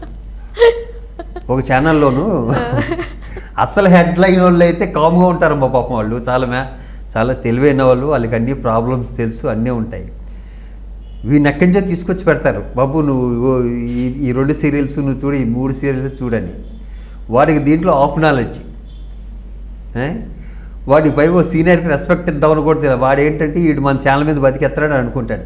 వాడి తెలియని విషయం ఏంటంటే ఆ ఛానల్ మీద ఆడు బతికే జీతాలు తీసుకుని ప్రతి ప్రొడ్యూసర్కి లాభాలు టీవీ సీరియల్స్ తీస్తే తెలుస్తుంది. నేను ఆల్రెడీ ఆడితో మాటని వచ్చాను, ఒరే పిలక నువ్వు ఒక సీరియల్ తీరా నీకు తెలుస్తుంది మా బాధలు ఏంటోను, నేను సినిమా కింద తీసుకుంటాను, నువ్వు సీరియల్కి ఇచ్చేది ఇంతరా నాకు అని ఆ రోజు దండం పెట్టుకుని నీకు జీవితంలో మళ్ళీ సీరియల్ తీయకూడదు, నాలాంటి వాడికి వర్కౌట్ కాదు, ఇది కడుపు అంటూనే చెప్తున్నా. ఆడ ఫీల్ అయినా కూడా మన ఇంటర్కి ఎలాగ పీకలేడు కాబట్టి అసలు ఒక సీరియల్ మన ఛానల్లో ఓకే చేయించుకోవటం ఉన్నదే అద్భుతం. దాన్ని పెట్టాక అంటే వాళ్ళకి కూడా రేటింగ్ రావాలి, వాళ్ళకి మాత్రం డబ్బులు ఎందుకు ఇస్తారు, వాళ్ళ బాధలు అనుకుంటాయి. అవును. అసలు మెయిన్ వాళ్ళ వల్ల ఏ ప్రాబ్లం ఉండదు. మ్మ్. నేను మా మురళీకృష్ణరాజు గారు చైర్మన్గా ఉండగా మా టీవీలో ఉండగా ఏ రోజు సబ్మిట్ చేసేవాడు కాదు, ఎప్పుడు బాగుండేది. నా మోడ్స్ పెల్లమ్స్ కూడా నాకు సంబంధం లేదు. మోడ్స్ పెల్లమ్స్కి నేను ఆర్టిస్ట్ అంతే, కానీ సెట్ దగ్గర నుంచి అన్ని జాగ్రత్తగా వెళ్ళి ప్రతిదీ నేను చూసుకునేవాడిని చాలా జాగ్రత్తగా. మ్మ్. అలాగే నా ఓన్ సీరియల్కి కూడా నేను అంతే ఎఫెక్ట్ పెట్టేవాడిని. ఈ హాఫ్ నాలెడ్జ్గా ఉంటారు ఈ మధ్యలోనూ, వాళ్ళతో వచ్చిన ప్రాబ్లం మనిషి. మ్మ్. అంటే ఈ అమృతం సీరియల్ నుంచి బయటకు నేను రావడానికి చెప్పింది అడిగి తగులుతుంది కదా పిల్లకోడికి, ఖచ్చితంగా. అది చాలు చిన్న సాటిస్ఫాక్షన్. నెక్స్ట్ పాపం ఎంత బాధ పెట్టారో శివాజీ రాజా గారిని బాగా పెట్టాడు. అర్థమవుతోంది నిజంగా. మీరు అమృతం సీరియల్ నుంచి బయటకి రావడానికి కేవలం గుండం గంగరాజు గారితో ప్రాబ్లం ఒకటేనా అండి రీజన్? అంతే ప్రాబ్లం పాపం. ఇప్పుడు ఆయన ఎంత గొప్పడు ఇప్పుడు తెలుస్తున్నాడు. అదే మరి మనకి అనుభవంలోకి వస్తే మనం వేయడం తిడుతున్నాం కదా, అది అంతే. కానీ తర్వాత ఏమన్నా బాధపడ్డారా? అయ్యో అంత మంచి తీర్చు బాధపడినమ్మా, నేను ఏదైనా డెసిషన్ తీసుకుంటే 100% కరెక్ట్ అనుకుంటా. బాధపడేవాడిని అయితే అప్పుడు వెళ్ళాలనుకుని అక్కడే చేసేవాడిగా. లేదు, నేను ఇప్పుడు ఏం చేసినా కరెక్ట్.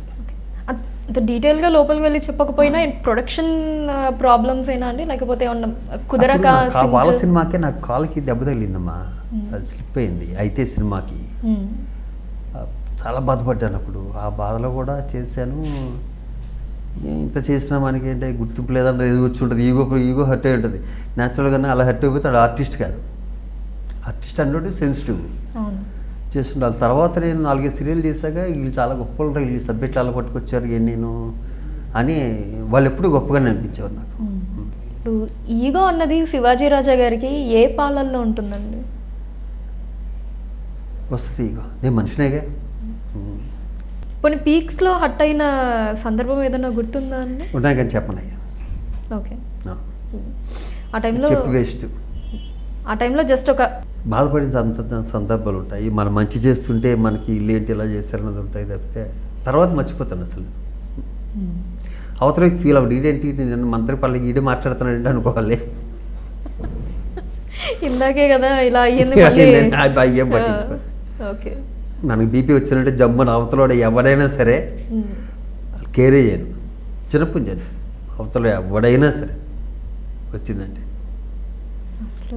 పొడిచిన హిస్టరీయే ఉంది మీకు. అస్సలు నేను కేర్ చేయను ఫస్ట్ అవతల ఎవడైనా సరే. అలా నేను మ్యాక్సిమం తప్పు చేయకుండా ఉండడానికి ట్రై చేస్తాను, నా తప్పు లేకుండా ఉండడానికి ట్రై చేస్తాను. పోనీ ఈగోది పక్కన పెడితే కోపం విషయానికి వచ్చేటప్పటికి మాకు జనరల్లీ అసలు ఏదో ఒక చాలా శాంతమూర్తిలాగా అనిపిస్తూ ఉంటారు శివాజీ రాజా గారు. కోపం అంటే గట్మట్లు అలా కోపం ముసుకేసుకు తిరగంగా. అవునవును.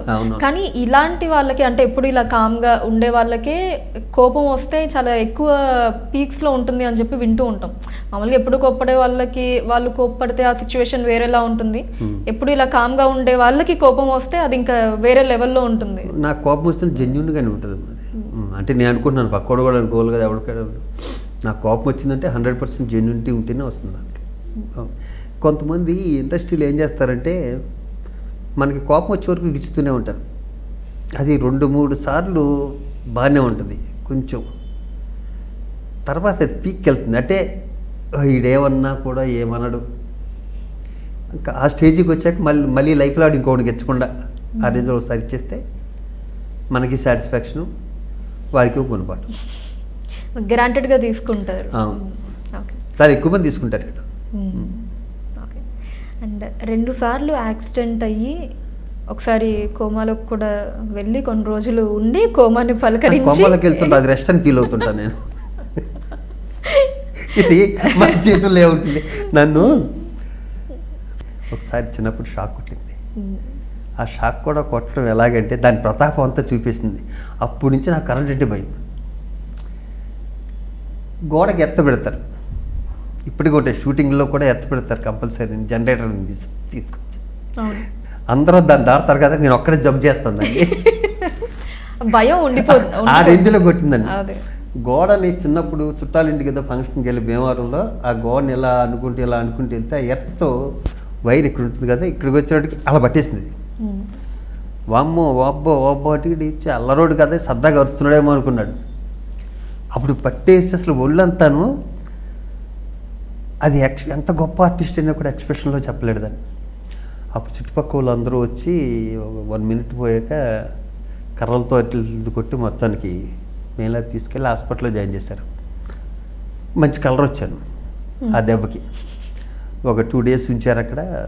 అది విచిత్రంగానే బాధపడ్డం. దాని తర్వాత కార్ యాక్సిడెంట్, మా వంశీ గారిది మహర్షి జిప్సీలు వచ్చాను కొత్త, శ్రవంతి రవికిషోర్ గారి జిప్సీ. సాహసం నా పదం అన్న సాంగ్ తెల్లారగట్ల 3 గంటలు చేస్తుంటే మా వంశీ గారికి 9 o'clock అయినా తెల్లారగట్ల 3 గంటలకైనా ఒకటే టైం, చీకటి ఉంటే చాలు.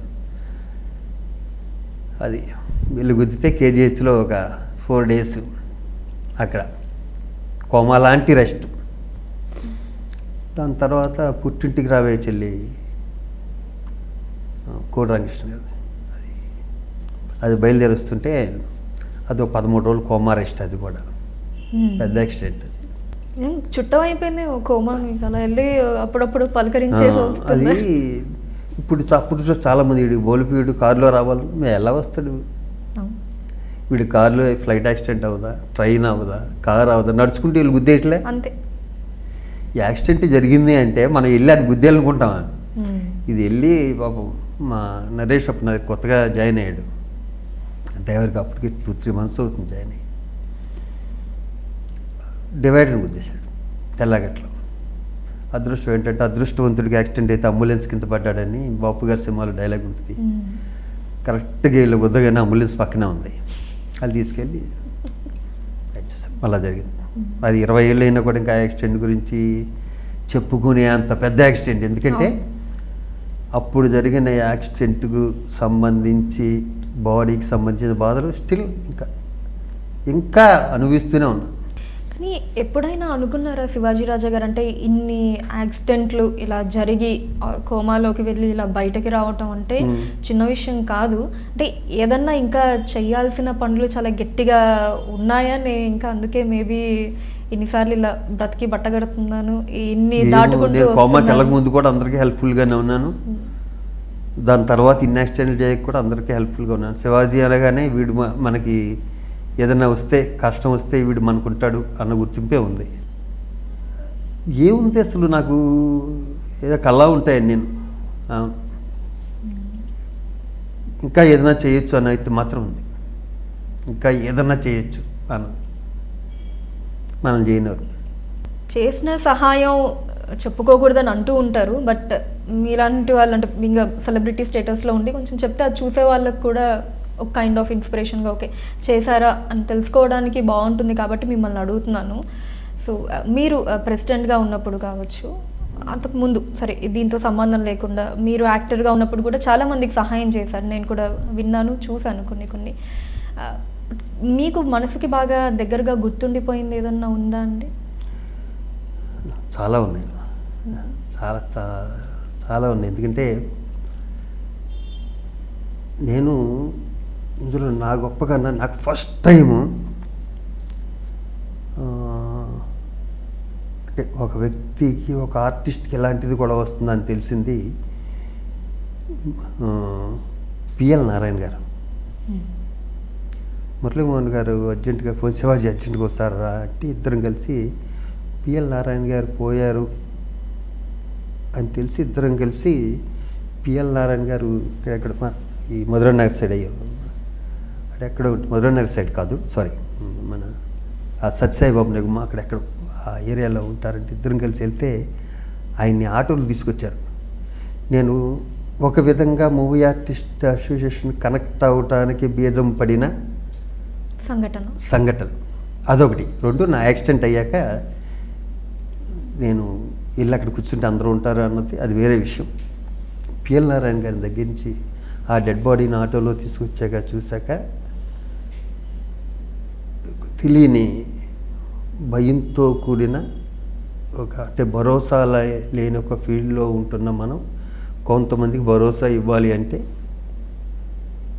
ఈ దాసనారాయణరావు గారు, ఈ మురళీమోహన్ గారు, మోహన్ బాబు, చిరంజీవి గారు, వీళ్ళందరూ పెద్దోళ్ళందరూ ఆల్రెడీ చేసింది.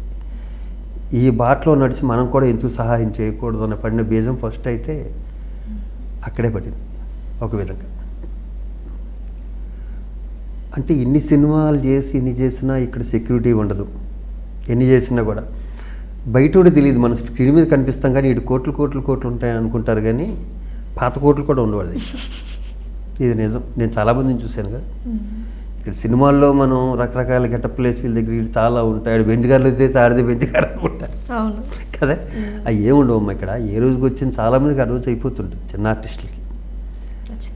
పిఎల్ నారాయణ గారిది నా మార్పుకి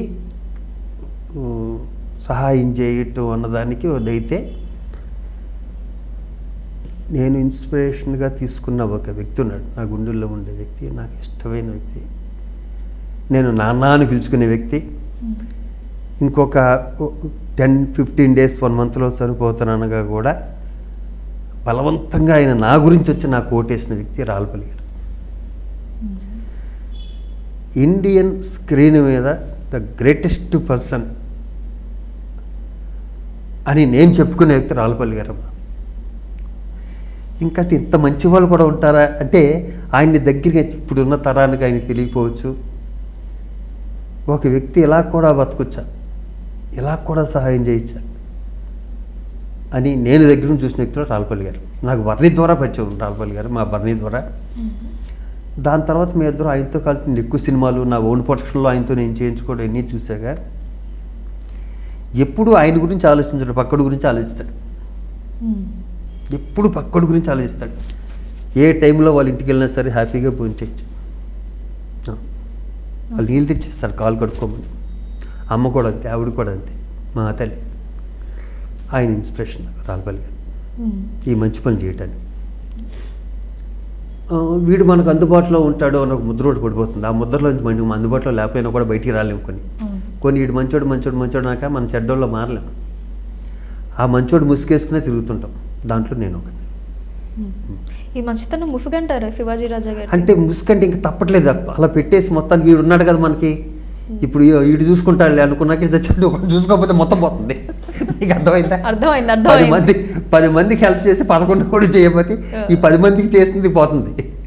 ఆ 11 మన దగ్గర డబ్బులు లేకపోయినా కూడా ముసుగేసుకుని ఉంగరం పెట్టకపోతే డబ్బులే వీటికి ఇవ్వకపోతే మొత్తం వీళ్ళందరికీ చేసింది పోతుంది. అది నేను అన్నది. అలా చేసి కూడా ఉంది. నిజంగా అప్పులు చేసి మరి అపాత్ర దానాలు చేసినవి, గొలుసులు తాగట్టు పెట్టి వేరే డబ్బులు ఇచ్చినవి, ఇంట్లో ఉన్నాయా లేవా అని చూసుకోకుండా ఇచ్చినవి బోల్ అని ఉన్నాయి నాకు. నేను అలాగే అయ్యాను ప్రెసిడెంట్గా. నేను ఇలాగే అయ్యా ప్రెసిడెంట్గా. తప్పితే ఇంత పోటీ ఎప్పుడు చూసినా. కానీ అపాత్రదానం పనికిరాదని చెప్తారు కదా మామూలుగా. అవేం ఆలోచించలేదు ఆ టైంకి నేను ఆలోచించాను. అసలు వాడికి ఏదైనా కష్టం వచ్చిందంటే చాలామందిలాగా నేను కూడా పెద్ద అవన్నీ పట్టించుకోను. ఆడి ఎదవ ఒకడు ఉన్నాడు, వాడు ఎదవని తెలిసినా సరే వాడికి హెల్ప్ చేస్తూనే ఉంటాను నేను ఎప్పుడు. తెలిసి కూడా తెలుసుకోవడం. నన్ను ఈజీగా మోసం చేయొచ్చు. చాలామంది అంటారు నిన్ను సెకండ్లో మోసం చేయొచ్చు అంటారు. అంటే ఒక టెంపర్మెంటు, ముక్కు మీద కోపం ఉన్నవాడు, ముక్కు సూటికి వెళ్ళిపోయాడు, ఈజీగా మోసం చేసేయచ్చు. అవును, ఆడి వందా కరెక్ట్ అనుకుంటాడు. ఇప్పుడు మీరు ఇన్స్పిరేషన్ వీటన్నిటికీ సహాయాల గురించి చెప్పారు. జరిగిన సంఘటనలు రాళ్ళపల్లి గారి గురించి కావచ్చు, పిఎల్ నారాయణ గారి గురించి కావచ్చు, ఇలా చెప్పారు. పిఎల్ నారాయణ గారిది అనుభవం అదే అలా ఆటోలో శవం రావటం అదంతా. ఇప్పుడు పిఎల్ నారాయణ గారి ఇన్సిడెంట్ తీసుకుంటే అక్కడి నుంచి అంటే సినిమా వాడి లైఫ్ అన్నది ఒక అంటే సినిమా ఇండస్ట్రీలో ఉంటున్నసేపు గ్యారంటీ లేని ఫీల్డ్ అని అందరికీ తెలిసిన వాళ్ళు, సీనియర్ ఆర్టిస్ట్. అవును. అలాంటి సంఘటన ద్వారా ఫినాన్షియల్గా ఏం ప్లానింగ్ తీసుకోలేదా? దీనికి కూడా ఒకటి చెప్పనమ్మా. నేను నాకు అప్పుంటే భయం. నేను ప్రతి ఇంటర్వ్యూలో చెప్తాను. మా శ్రీకాంత్ దాని గురించి నా గురించి చాలా గొప్పగా చెప్తాడు అందరితో. వాడు అసలు అప్పు చేయడు బాబు, ఉన్న దాంట్లో భలే అడ్జస్ట్ చేసుకుంటాడు. అడ్జస్ట్మెంట్ ఏం లేదు, ఉన్నదంతా సరిపెట్టేస్తాను అంతే. ఒకటి అలానే నా కొడుకులు దేన్ని చంపుకోను. నేను బెంచ్ గారు కొనుక్కోవాలంటే కొనేయటం, దాంట్లో వెనక ముందు ఆలోచించను అని అంత కాన్ఫిడెంట్గా ఉంటాను నెక్స్ట్ వస్తాయని. పెద్దలు చెప్పిన దాన్ని నేను ఎంత మూర్ఖంగా ఉన్నా ఎలా ఉన్నా కూడా పెద్దలు చెప్పింది చాలా బాగా వింటాను, విన్నట్టు ఉంటాను. కానీ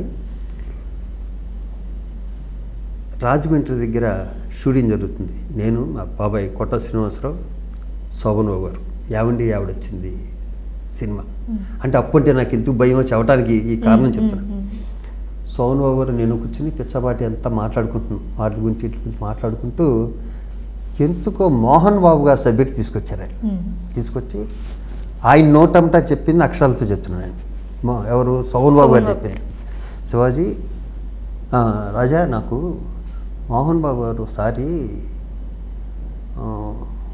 మిడ్ నైట్ నాకు ఫోన్ చేసి, అన్నయ్య పడుకున్నారా, ఆయన స్టైల్ ఆఫ్ ఉంటుంది కదా మాడ్యులేషన్, ఏమో ఈ రోజుతో నా అప్పులు ₹1,00,00,000 అయినాయి అన్నయ్య అని చెప్పి మోహన్ బాబు ఫోన్ పెట్టేసి మోహన్ బాబు హ్యాపీగా పడుకున్నారట.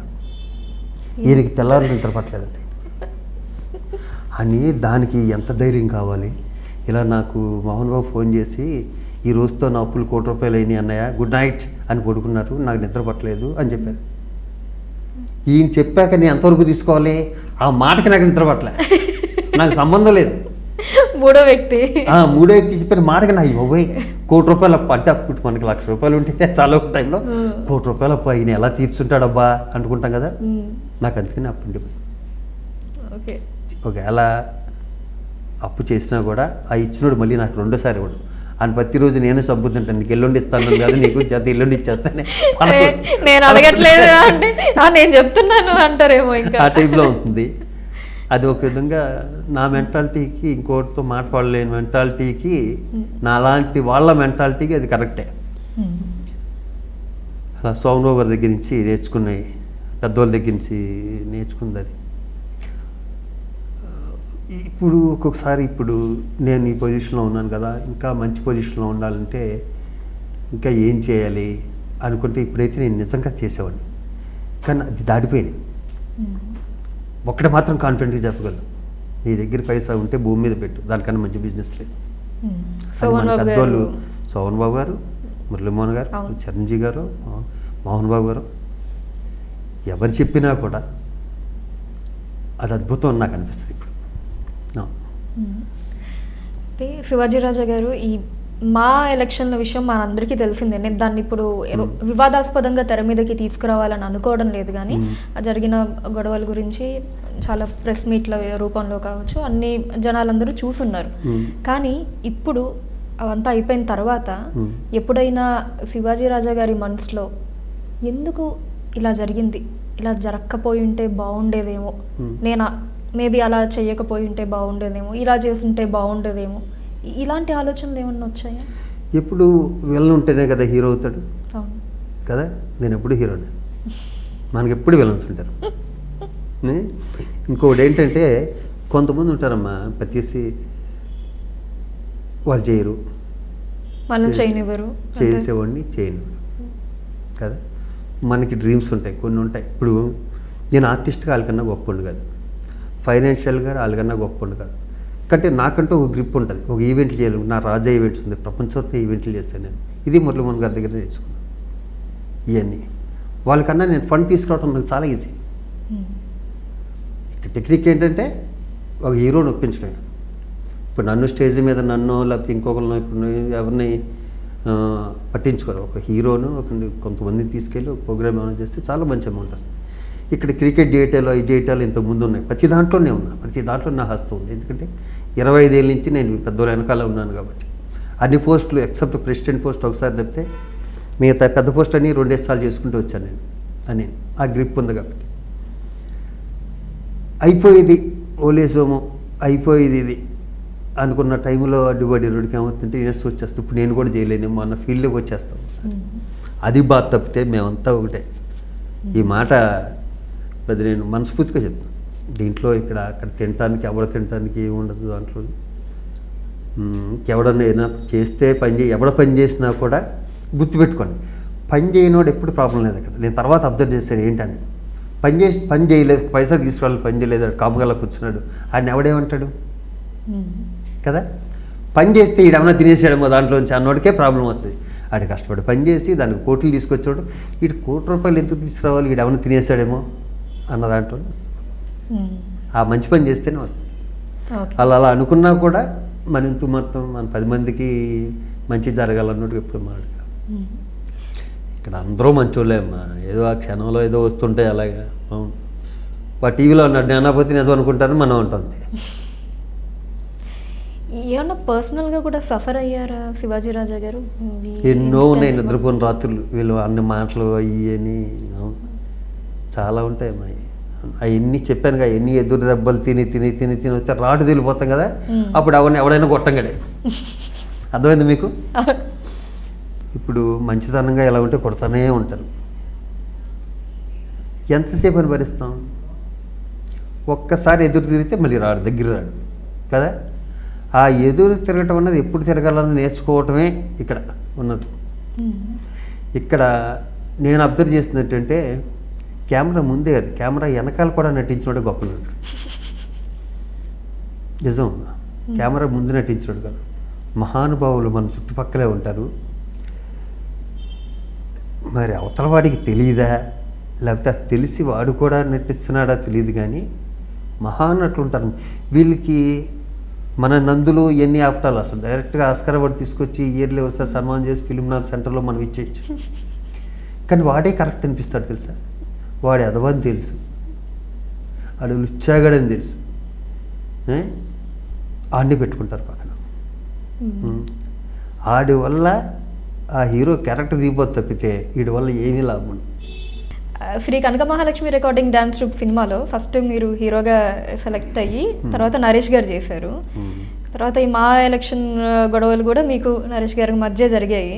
తర్వాత మళ్ళీ రీసెంట్గా శతమానం భవతి మూవీలో కూడా మీరు చేయాల్సిన క్యారెక్టరే మీకు అడ్వాన్స్ కూడా ఇచ్చి మళ్ళీ నరేష్ గారు అమృతం కూడా నేను వదిలేసాక నరేష్ చేశాడు. ఇంకా చెప్పండి, ఏంటి మీకు నరేష్ గారికి ఉన్న ఈ అవినాభావ సంబంధం? రాసి పెట్టి ఉంది అలా. సినిమా ఫీల్డ్లో ఒకటి మిస్ అయిన క్యారెక్టర్ ఇంకొకటి చేయటం అని మరి లాట్స్ ఆఫ్ కోఇన్సిడెన్సెస్ కదా. ఎక్కువ అంటే ప్యారలల్గా మంచిదేగా. పోనీ నరేష్తో కంపేర్ చేసుకోవటం నేను తక్కువే, నాకన్నా చాలా పెద్ద ఆర్టిస్టు, చాలా మంచి ఆర్టిస్టుగా. శతమానం భవతి నేను చేయకపోయినా కూడా శతమానం భవతి సినిమాకి నేనే సెన్సార్, నేను సెన్సార్ మెంబర్గా ఉన్నాను. శతమానం భవతి నేను సినిమా చూసి ఫస్ట్ నేను ఫోన్ చేసిన దిల్ రాజుకి నరేష్కి ఫోన్ చేశాను, అద్భుతం నరేష్ చేసిందని. అంటే ఇప్పుడు ఏమి నాకు చెప్పారు కదా, మళ్ళీ ఎలా పెట్టుకున్నారు ఇలా ఏం అడగలేదా? ఈ 1 అవర్లో నీకేం అర్థమైంది? నేను ఆ క్షణంలో మర్చిపోతాను. నేను అప్పుడప్పుడు ఫీల్ అయింది తప్పితే దాన్ని పట్టుకుని ఎలా ఆడితే నేను 35 ఇయర్స్ ఇండస్ట్రీ ఎలా ఉంటానమ్మా. ఇక్కడ రోజుకో దెబ్బ తగులుతూనే ఉంటుంది, దాన్ని తట్టుకున్నాడు ఇక్కడ మనిషికి కదా. అప్పుడు అలా చేశాడు, అప్పుడు ఆయన మాట అన్నాడు, ఆ క్షణంలో బాధ. అప్పుడు వదిలేయటమే దాన్ని. నేను కూడా అనుకున్నా ఉంటాను, నేను ఏమన్నా బుద్ధున్నా, నేను చేస్తుంటాను అలాంటివి కదా. కానీ నేనేం చేసినా కూడా తెలియకుండా చేస్తుంటాను. కానీ తెలిసి ఒక వ్యక్తిని బాధ పెట్టాలని కానీ, తెలిసి ఆడి క్యారెక్టర్ కొట్టేద్దామని కానీ, తెలిసి ఇంకోటి కానీ, నేను స్టార్టింగ్ ఫస్ట్ ఇయర్ తప్పితే నేను ఎప్పుడు ఫోన్ చేసి ఇంకొక నా క్యారెక్టర్ కావాలని అడగలేదు. ఇప్పటికే కొన్ని కోట్లు సంపాదించేసి బిజీగా ఉండి అసలు నెక్స్ట్ ఇయర్ కూడా డేట్లు ఉన్నోడు కూడా ఏదన్నా పేపర్లో చూసి దాంట్లో నా క్యారెక్టర్ ఉందని అడుగుతారు. దాంట్లో నేను ప్రాణం పోయిన అడగను, నా ఇంటికి రావాలి, నాకు ఫోన్ చేయాలి, నాకు చెప్పాలి, నేను మహానటుని కాబట్టి నాకు ఇష్టమైతే చేస్తాను, లేకపోతే లేదు. అది నా టైం. ఓకే, అవును అమ్మాయి ఆ సినిమా క్యారెక్టర్ లేదా ఇంకా హ్యాపీ, ఇంకా రాకసగా ఉండొచ్చని ఫీల్ అయ్యే మనిషిని నేను. ఎప్పుడైనా కొంచెం చాలా ఖాళీగా ఉన్న సందర్భం ఉందండి శివాజీ రాజా గారు? అంటే సినిమా ఖాళీగా వెళ్ళిపోతాను ఫారెన్ అమ్మా, సినిమా ఆఫర్స్ నాకు ఉన్నాయి కదా హ్యాబిట్స్. ఖాళీగా ఉందంటే ఎక్కేసాను ఫ్లైట్, రిటర్న్ వెళ్ళిపోతాను. నాకు అదో హ్యాబిట్ ఉందిగా, ప్రపంచం అంతా తిరగటం. అది ఎప్పుడు అలా ఖాళీగా అసలు ఉండను నేను. ఓకే, అంటే సినిమా లేకపోతే ఇంకా సినిమా లేకపోతే నేను తిరుగుతూనే ఉంటాను. సంచోటి మళ్ళీ వేసుకొని వెళ్ళిపోతుంటాను. నాకు అలా ఇష్టం అండి ట్రావెలింగ్ అంటే? చాలా ఇష్టం. 90 కంట్రీస్ తిరిగాను. అంటే కొన్ని కంట్రీలు 10 సార్లు 20 సార్లు వెళ్ళి ఉన్నాయి. ఇలా కాకుండా నేను ఖాళీగా, నాకు నెక్స్ట్ మంత్ 5 రోజులు ఖాళీగా ఉందంటే ఇప్పుడు నా ఫ్రెండ్స్ అందరినీ కెలికేస్తాను మొత్తం. నేను ఫోన్ చేయగానే అనుకుంటాను ఎక్కడికో పెట్టేసాడు ట్రిప్ అని, ఏదో హైలైట్స్ అని అక్కడ కానీ ఇక్కడ కానీ. కొన్ని అయితే నోరు కోడి తిరిగిన కంట్రీలు. నేను మొదటి నుంచి ఉంది అది. ఫస్ట్ బర్నీ నేను కాలు పెట్టింది ఫస్ట్, దాని తర్వాత నేను ఒంటరిగా వెళ్ళిపోయిన ప్లేస్లు కూడా పోలాను ఉంటాయి. నాకు ఇష్టం అది. 2 షర్ట్లు వేసుకుని. సో సుమ గారితో కూడా మీరు చేశారు షోస్? నా సుమ ఇద్దరు చాలా చేసాం. ఈ షో కూడా చేసాం. ఇలా చాలా నా చిన్నప్పుడు ఎలా ఉంది ఇప్పటికి ఎలా ఉందమ్మా వాళ్ళ అదృష్టం. మీ చిన్నప్పుడు కూడా పాపం మీ మధ్య అందరూ సుమ గారిని నా చిన్నప్పటి నుంచి మిమ్మల్ని చూస్తున్నామండి అని. సుమ నేను చాలా చేసాం, సీరియల్ చేసాం, యాంకరింగ్ చేసాం. One of the best Suma గారు కానీ, ఝాన్సీ గారు కానీ, అనితా చౌదరి గారు కానీ, శిల్పా చక్రవర్తి కానీ, వీళ్ళందరూ మనకి ఇంకా వాళ్ళిద్దరు పేర్లు మర్చిపోయింది. అందరూ సురేఖ వాణి గారు కానీ వీళ్ళందరూ ఎక్సలెంట్ బిహేవియర్. ఇందాక కూడా చెప్పారు టైమింగ్ అంటే వీళ్ళ దగ్గర నేర్చుకోవాలని. అసలు ఏ ఇబ్బంది పెట్టరు ఫస్ట్ ప్రొడ్యూసర్ని. అది నేను ప్రొడ్యూసర్గా మాట్లాడుతున్నాను, ఆర్టిస్ట్గా. చాలా చాలా చాలా చాలా వాళ్ళ నుంచి అప్కమింగ్ వాళ్ళు చాలా నేర్చుకోవాలి. సుమా, ఝాన్సీ గారు వీళ్ళందరి నుంచి. ఈ మాటల వాగ్దాటి సుమగారిది స్టార్టింగ్ నుంచి స్టార్టింగ్ నుంచి ఉందమ్మా. ఆ తెలుగు అంత అద్భుతంగా మాట్లాడడం గ్రేట్ కదా. అవును నిజంగా. మొదటి నుంచి అలాగే ఉంది అమ్మాయి. ఎప్పటి సుమమ్మ అసలు. అవును, అప్పుడు హైదరాబాద్ ఒకటే ఉండదు, ఇంకా సికింద్రాబాద్ కూడా లేదు, దూరదర్శన్ కూడా లేదుగా. ఉందా? ఉందా? ఏం మరి ఎవరికైనా ఇన్స్పిరేషన్ తీసుకోవాల్సింది. అండ్ అలానే కృష్ణవంశీ గారితో మీకు అంత ఒక మంచి అసోసియేషన్ కుదరడానికి ఏంటండి రీజన్? ఏమన్నా మీ ఇద్దరి మధ్య సిమిలర్ క్వాలిటీస్, కొంచెం భావజాలాలు ఏమన్నా మ్యాచ్ అవటం అలా ఏమన్నా ఉంటుందా? ఒకళ్ళంటే ఒకళ్ళు ఇందాక చెప్పాను, అది ఇష్టమే. నేను అతన్ని డైరెక్టర్గా చాలా నాకు అద్భుతమైన క్యారెక్టర్ ఇచ్చింది కృష్ణవంశీ. నేను తనకి కన్వీనియంట్గా ఉంటాను. తను చాలా నన్ను కూడా అంత బాగా చూసుకుంటాడు వంశీ, మా వంశీ. మీ వంశీ గారు వండర్ఫుల్ డైరెక్టర్. నాకు పేరు వచ్చిన సినిమాలు ఏమన్నాయంటే వంశీ సినిమాలు. తనకి ఎప్పుడు రుణపడి ఉంటాను నేను ఆ విషయం, కృష్ణవంశీకి. ఎప్పుడైనా కొన్ని క్యారెక్టర్స్ చేస్తున్నప్పుడు ఏంటిది కొంచెం మొనాటోనీ అయిపోతుంది అని అనిపించిన సందర్భాలు ఉన్నాయా అండి? నేను పెద్ద మహానటుని కదమ్మా. నాకు నేను 550 సినిమాలు 500 సినిమాలు అనిపించినాయి. నేను కామెడీ చేసిన ప్రతిసారి అనుకుంటా అబ్బా రాకుండా చేస్తున్నామే అని. ఈ విషయంలో ఆలీ బ్రహ్మానందం గారు గ్రేట్ అమ్మా. నిజంగా నాకైతే నిజంగా చెప్పనా, నాకు అలా కామెడీ రాదు, నేను బలవంతంగా చేసినాయి నేను. నా నటన ఆ క్షణాన్ని డైరెక్టర్ని నేను ఒప్పించటం అన్నది గ్రేట్ తప్పితే స్క్రీన్ మీద అసలు నేను కమెడియన్నే కదా. కొన్ని సినిమాలు ఏదో పేరు వచ్చేది డైరెక్టర్ గొప్పతాను, నేను క్యారెక్టర్ ఆర్టిస్ట్. ఓ సెంటిమెంట్ క్యారెక్టర్, ఒక విలనిజం, అది ఇంకోటి పర్సనాలిటీ లేకపోయినా విలనిజం, ఇంకోటి తప్పితే బేసిక్గా నాది కామెడీ ఫేస్ కాదు. అంటే కొన్ని అమృతం అని అదని అంత కొన్ని బొబ్బుల రాజా సినిమాలని ఇలాంటి కొంచెం హిట్ అయిపోయి సినిమా దాంట్లో మంచి క్యారెక్టర్ అయ్యింది అలా పేరు రావాలి తప్పితే బేసిక్గా అంత కామెడీ ఆర్టిస్ట్ అయితే నేను కాదు. నాకు చాలా కష్టం కామెడీ చేయటం. ఓకే, మీకు మీరు ఫుల్గా సాటిస్ఫాక్షన్గా ఫీల్ అయిన క్యారెక్టర్ ఏదైనా ఉన్నాయి. ఏమంటే మన పుట్టింటికి రావే చెల్లి, గోరింటాకు, ఈ సినిమాలన్నీ నాకు కొట్టిన పెట్టి ఈజీ. నాకు ఆ సెంటిమెంట్ క్యారెక్టర్స్ అయ్యి ఉంటాయి, దానికి పనుకొస్తాను నేను బాగా. సో మీ స్ట్రెంగ్త్ ఏది అంటే సెంటిమెంట్ అని చెప్తారు? సెంటిమెంట్ అని చెప్తాను. నాకు అలాగే నాకు సొంతంగా ఓన్ ప్రొడక్షన్ చేయాలనుకున్నది ఏంటంటే రక్త సంబంధాల సినిమా చాలా ఇష్టం నాకు. ఓకే, ఇప్పుడు చేయలేను కానీ ఒక 5-6 ఏళ్ళ క్రితం ఉండే చేద్దామని. అయ్యే సెంటిమెంట్ సినిమాలు చాలా ఇష్టం. సో ఖచ్చితంగా ఇండస్ట్రీలో ఉన్న అందరు హీరోలతోటి మీరు ఆల్రెడీ వర్క్ చేసేసారు, వాళ్ళ పిల్లలతోటి కూడా వర్క్ చేశారు. బట్ ఇక్కడ నేను అడగాలి అనుకుంది ఏంటి అంటే, సిసింద్రి మూవీలో చిన్న పిల్లాడిగా అఖిల్ని చూసారు మీరు, కలిసి యాక్ట్ చేశారు. ఇప్పుడు అంటే మనం దగ్గరగా కలిసి యాక్ట్ చేయటం వేరు కదా, మరి చిన్నప్పుడు ఇప్పుడు చూస్తూ ఉంటే ఎలా అనిపిస్తూ ఉంటుంది? నన్ను ఒకసారి పాకెట్ ఏమో అఖిల్, నేను వెళ్ళను దాంట్లో. అవును, తరుణ్ బర్త్డేకి ఎక్కడికో కలిసాం. తరుణ్ తెలుసా అని పరిచయం చెప్పాడు కరెక్ట్గా, మా వెల్లంకులు అన్నాడు.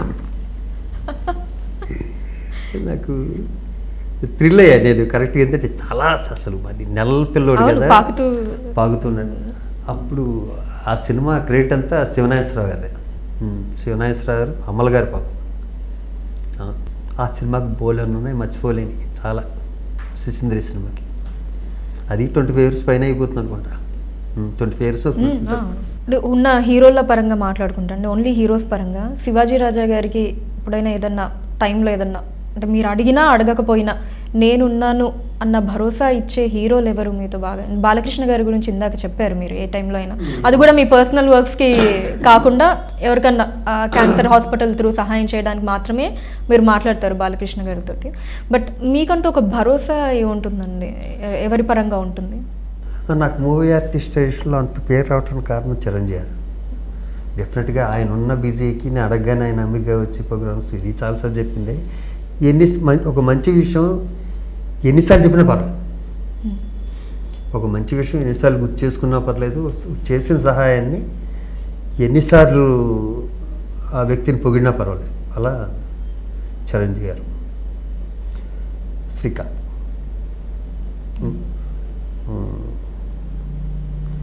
ఏదన్నా చేద్దాం 10 మందికిను అని తపన పడే వ్యక్తుల్లో డాక్టర్ రాజశేఖర్. అతనికి చెప్పుకోవటం రాదు, నేను చేశానే అన్నది. చాలామంది పావలా ఇచ్చి 10 రూపాయలు చెప్తారు, అతను 10 రూపాయలు ఇచ్చిన పావలా కూడా చెప్పుకోలేనటువంటి వ్యక్తి రాజశేఖర్. నేను దగ్గరగా చూసినాడు, చాలా మంచి వ్యక్తి. అవును, చాలా గొప్ప వ్యక్తి కూడా, గొప్ప నటుడే కాదు. రాజశేఖర్ అన్న వ్యక్తి చాలా మంచి వ్యక్తి కూడా. ఎవరికన్నా సహాయం చేయాలంటే, నేను హాస్పిటల్లో ఉండగా 20 బొకేలు తీసుకొచ్చి సిస్టర్ దగ్గర నుంచి డాక్టర్ వరకు ఇచ్చాడండి. అతను డాక్టర్ రాజశేఖర్ కదా. అవును, అది మరి గ్రేటే కదా. అలాగే వేణుకి ఒంట్లో బాలే, నేను జీవిత గారు అక్కడ ఉన్నాం. ప్రతి క్షణం రాజశేఖర్ ఫోన్ చేసి కనుక్కుంటాడు ఎలా అవుతుంది. అందరి హీరోలు, చాలామంది హీరోలు కొంతమంది దూరంగా ఉంటారు వీటికి, కొంతమంది దగ్గరగా ఉంటారు. ఆ దగ్గరగా ఉండే వాళ్ళకి నేను దగ్గరగా ఉంటాను. అలా ఎవరికి ఏది బాగాలేదన్నా కూడా రాజశేఖర్ ఫస్ట్ అక్కడ వాళ్ళ ఇంటికి వెళ్ళి కూర్చొని ఉంటాడు. అలా రాజశేఖర్ గ్రేట్. ఈ 60 years ఆఫ్ అంటారు మీ బర్త్డే కాబట్టి ఈరోజు ఈ 60 years నుంచి మీరు ఇందాక చెప్పారు నాకు ప్లానింగ్స్ లాంటివి పర్టికులర్లీ ఏం ప్లానింగ్ చేసుకోను ఇది అది అని చెప్పి. కొన్ని ఇందాకే ఇంకొక విషయం చెప్పారు ఇంటర్వ్యూలో భాగంగానే, సినిమాలు ఈ మధ్య నుంచి చూడడం మొదలు పెట్టానని చెప్పి. నిజంగా ఈ మధ్య మొదలు పెట్టాను సినిమాలు. మేబీ ఇంకా దాన్ని ఏమన్నా కొంచెం డిఫరెంట్ లాంగ్వేజెస్ లో సినిమాలన్నీ చూసే ప్లానింగ్ అలా ఏమన్నా ఉందా? ఇప్పుడు సినిమాలు చూడటం మొదలు పెట్టాక ఇంతవరకు నేను మంచి ఆర్టిస్ట్ని అనుకునేవాడిని. ఇప్పుడు తెలిసింది నేను ఏ రేంజ్ ఆర్టిస్ట్ను. అప్పుడు ఈ సినిమాలు చూస్తుంటే వీళ్ళు ఒక్కొక్కరు ఎలా చేస్తున్నారు ఏంటి అన్నది. అసలు తెలుగు సినిమాలు తప్పితే బయట లాంగ్వేజ్ సినిమాలు చూసేవాడిని కాదు. అలాంటిది ఇప్పుడు మలయాళం కూడా చూస్తున్నా. అన్ని నాకు తమిళ సినిమాలు ఇష్టం కొంచెం బాగా. ఇప్పుడు వాళ్ళని తట్టుకోవడం చాలా కష్టం. ఎందుకు వీళ్ళంతా మన హీరోలు ఎంత కష్టపడుతున్నారా అన్నది ఇప్పుడు అర్థమైంది. చాలా మంచి ఆర్టిస్టులు వచ్చారు ఇప్పుడు. అసలు ఎవరికి పెద్ద మేము ఇంకా ఇన్స్టిట్యూట్లు చేసి అవి చేసి ఈ చేసి వచ్చాము. ఇప్పుడు ఎవరికాడే ఇన్స్టిట్యూట్ అయిపోయాడు ఆర్టిస్టులు. కొత్తగా వచ్చిన వాళ్ళు కూడా వాళ్ళందరూ చాలా గొప్పగా చేస్తున్నారు ఇప్పుడు ఆర్టిస్టులు అయితే, అమ్మాయిలు కానీ అబ్బాయిలు కానీ. మీ అబ్బాయి గారు కూడా ఇప్పుడు హీరోగా చేస్తూ ఉన్నారు. విజయ్ రాజా గారు ఆల్రెడీ ఒక మూవీ చేశారు, ఇంకొక మూవీ చేయబోతున్నారు, జరుగుతూ ఉంది. At the same time A background లేకుండా ఇండస్ట్రీలోకి వచ్చి కొంతమంది హీరోలుగా సక్సెస్ఫుల్ అయిన వాళ్ళు కూడా ఉన్నారు మన దగ్గర. కానీ కంపారిటివ్ టు రేషియో అన్నది అంటే ఇండస్ట్రీ నుంచి ఆ లెగసీ నుంచి వస్తున్న వాళ్ళే ఎక్కువ, ఇండస్ట్రీ అంతా కూడా లెగసీ ఫార్మాట్లోనే వెళ్తూ ఉంది అన్న మాటలకి శివాజీ రాజా గారు ఈ మధ్యన ఎక్కువైంది కదా, చాలా చాలా ఎక్కువైంది. వాళ్ళు అడిగే దాంట్లో కూడా జెన్యూనిటీ డెఫినెట్గా ఉంది. ఏది ఏమైనా కూడా ఇక్కడ కష్టపడకుండా మాత్రం వాడు పైకి రాడు. మీరు ఎన్నన్నా చెప్పండి. ఇప్పుడు నేను ఒక పెద్ద ప్రొడ్యూసర్ అయితే నా కొడుకుతో ఒక సినిమా 2 సినిమాలు 3 సినిమాలు 4 సినిమాలు చేస్తాను కదా, 4 చేసేటప్పుడు నేను తుడిచిపెట్టుకుపోతా 5వ సినిమాకి. అలా చాలామంది ఉన్నారు ఇక్కడ. తర్వాత వాడు కెపాసిటీతో వాడు పైకి రావాలి తప్పితే ఇక్కడ ఎంత ఉన్నా కూడా 1-2 సినిమాలు వరకునే నేను ఇంకా మరి అడుగు 1000 కోట్లు ఉన్నాయంటే ఇంకా జనాల మీద రుద్దినా కూడా జనాలు కూడా ఎందుకు చూస్తారు, అతను ఆర్టిస్ట్ కాకపోతే చూడరు. ఇక్కడ మళ్ళీ వాడు ప్లాట్ఫామ్ నుంచి స్టార్ట్ చేయాలి. ఎంత బ్యాక్గ్రౌండ్ ఉన్నా కూడా నేను ఇందాక చెప్పాను కదా అల్లు అర్జున్. నేను పర్సనల్గా చూసిన వాళ్ళ ఫస్ట్ సినిమాల్లో నేను యాక్ట్ చేశాను. మహేష్ బాబు కానీ ఫస్ట్ ఫిల్మ్స్, రాజ్ కుమార్ కానీ ఇటు మన జూనియర్ ఎన్టీఆర్ కానీ. వాళ్ళు అప్పటికే తెలిసిపోతుంది వీళ్ళు స్టార్లు అయిపోతారండి. వాళ్ళు అంత కష్టపడతారు. ఇప్పుడు ఒక స్టేజీ వచ్చాక ఇంకా కష్టపడటం అన్నది 10 రెట్లు ఎక్కువైపోతుందమ్మా. అల్లు అర్జున్ ప్రతి సెకండ్ కష్టపడతాడు. ప్రతి సెకండ్ స్క్రీన్ మీద చూస్తే తెలిసిపోతుంది ఆ షార్ట్ చేయటం ఎంత కష్టం, ఆ స్టెప్ వేయటం ఎంత కష్టం, ఆ మాడ్యులేషన్ ఎన్ని రిహార్సల్ చేస్తారు. అతను క్యారవన్లోకి వెళ్తే రిలాక్స్ అవ్వడానికి వెళ్తారు కదా, అతను కష్టపడటానికి సీన్ పేపర్ తీసుకెళ్ళి 1 రిహార్సల్ చేసుకుంటూనే ఉంటాడు. తోటి ఆర్టిస్టులు చెప్తుంటే గర్వంగా ఉంటుంది. బాగా పూనాడే నాకు అసలు ఎక్కేశారు మీకు బాగా. నాకు తెలిసి మీరు ఇందాక చెప్పినట్టు సినిమాలు అల్లు అర్జున్ గారి సినిమాలు చూడడం ఈ మధ్య కాలంలో ఇప్పుడు రష్ పుష్పక సినిమా చోట్ల రష్ చూసేటట్టు తయారైంది నేను ఆ రేంజ్. గర్వం కదమ్మా మన తెలుగులో ఆర్టిస్టులు ఉన్నారు అందరూ. ఇప్పుడు మెమరీ పవర్లు కొంతమందికి ఉంటాయి. మహేష్ బాబు గారికి, కృష్ణ గారికి విపరీతమైన మెమరీ పవర్. అది మహేష్ బాబుకి ఏ డైలాగ్ ఇచ్చిన ఉంటుంది. మీరు జూనియర్ ఎన్టీఆర్కి ఏ డైలాగ్ అయినా ఉంది. ఆయన అయితే ఇంకా అంటే నేను ఇలా కొంతమంది ప్రముఖుల్ని ఇంటర్వ్యూ చేయడం ద్వారా తెలుసుకున్న విషయాలు ఏంటంటే, ఎస్పెషల్లీ జూనియర్ ఎన్టీఆర్ గారి విషయంలో ఇంకా అసలు జస్ట్ అలా చూసేసి 2-3 పేజీల డైలాగ్ అయినా మెమరీ పవర్ అయితే మరి ఐఏఎస్ ఐపీఎస్ అయ్యో అమ్మ బాబోయ్ అసలు ఆ మెమరీ పవర్ వాళ్ళు గ్రేట్. అది పుట్టుకతోనే వచ్చింది. దాని ఇప్పుడు కృష్ణ గారికి మా చిన్నప్పుడు కృష్ణ గారికి మెమరీ పవరు వాళ్ళు కృష్ణ గారి పేరే చెప్పేవారు ఫస్ట్. ఎంత డైలాగ్ ఇస్తాను ఆయనతో చాలా సినిమాలు చేశాను కృష్ణ గారితో. నేను విన్నది తక్కువ, చిన్నప్పుడు విన్నది తక్కువ, చూసింది ఎక్కువ. అబ్బో అలా ఏమి ఇచ్చినా సరే ఒక్కసారి చూస్తే చెప్పేస్తారు. నిజంగా అండి అసలు కృష్ణ గారితో యాక్ట్ చేశారు, మహేష్ బాబు గారితో యాక్ట్ చేశారు, కృష్ణ గారితో చాలా సినిమాలు చేశారు. ఆయన డైరెక్షన్లో చేశారు, అమ్మ డైరెక్షన్లో చేశారు, విజయనగరం గారి డైరెక్షన్లో చేశారు. నెక్స్ట్ గౌతమ్ మూవీస్లో కూడా రెడీ ఉంటే నేను అంతవరకు. అయ్యో ఎంత మాట. ఈ గౌతమ్ అయిపోతాడు హీరో, ఇంకేముంది ఇంకేమన్నాను. నైస్ అండి. నిజంగా thank you so much Shivaji Raja garu. నిజంగా మీ బర్త్డే రోజు ఇంత టైం తీసుకొని మా కోసం కేటాయించి ఇంటర్వ్యూ ఇచ్చారు. చక్కగా ఉంది నీతో కూడా నాకు హ్యాపీగా ఫ్యామిలీ మెంబర్తో మాట్లాడినట్టుంది. థ్యాంక్ యూ అండి, వెరీ హ్యాపీ. అండ్ నేను కూడా మనస్ఫూర్తిగా నెక్స్ట్ గౌతమ్ గారితో కూడా మీరు యాక్ట్ చేసి అలా ఒక రికార్డ్ ఖచ్చితంగా మీ పేరిట క్రియేట్ చేసుకోవాలి, 3 తరాలతోటి యాక్ట్ చేసిన ఒక యాక్టర్గా అని చెప్పి నేను కూడా కోరుకుంటూ. Thank you so much. Thank you.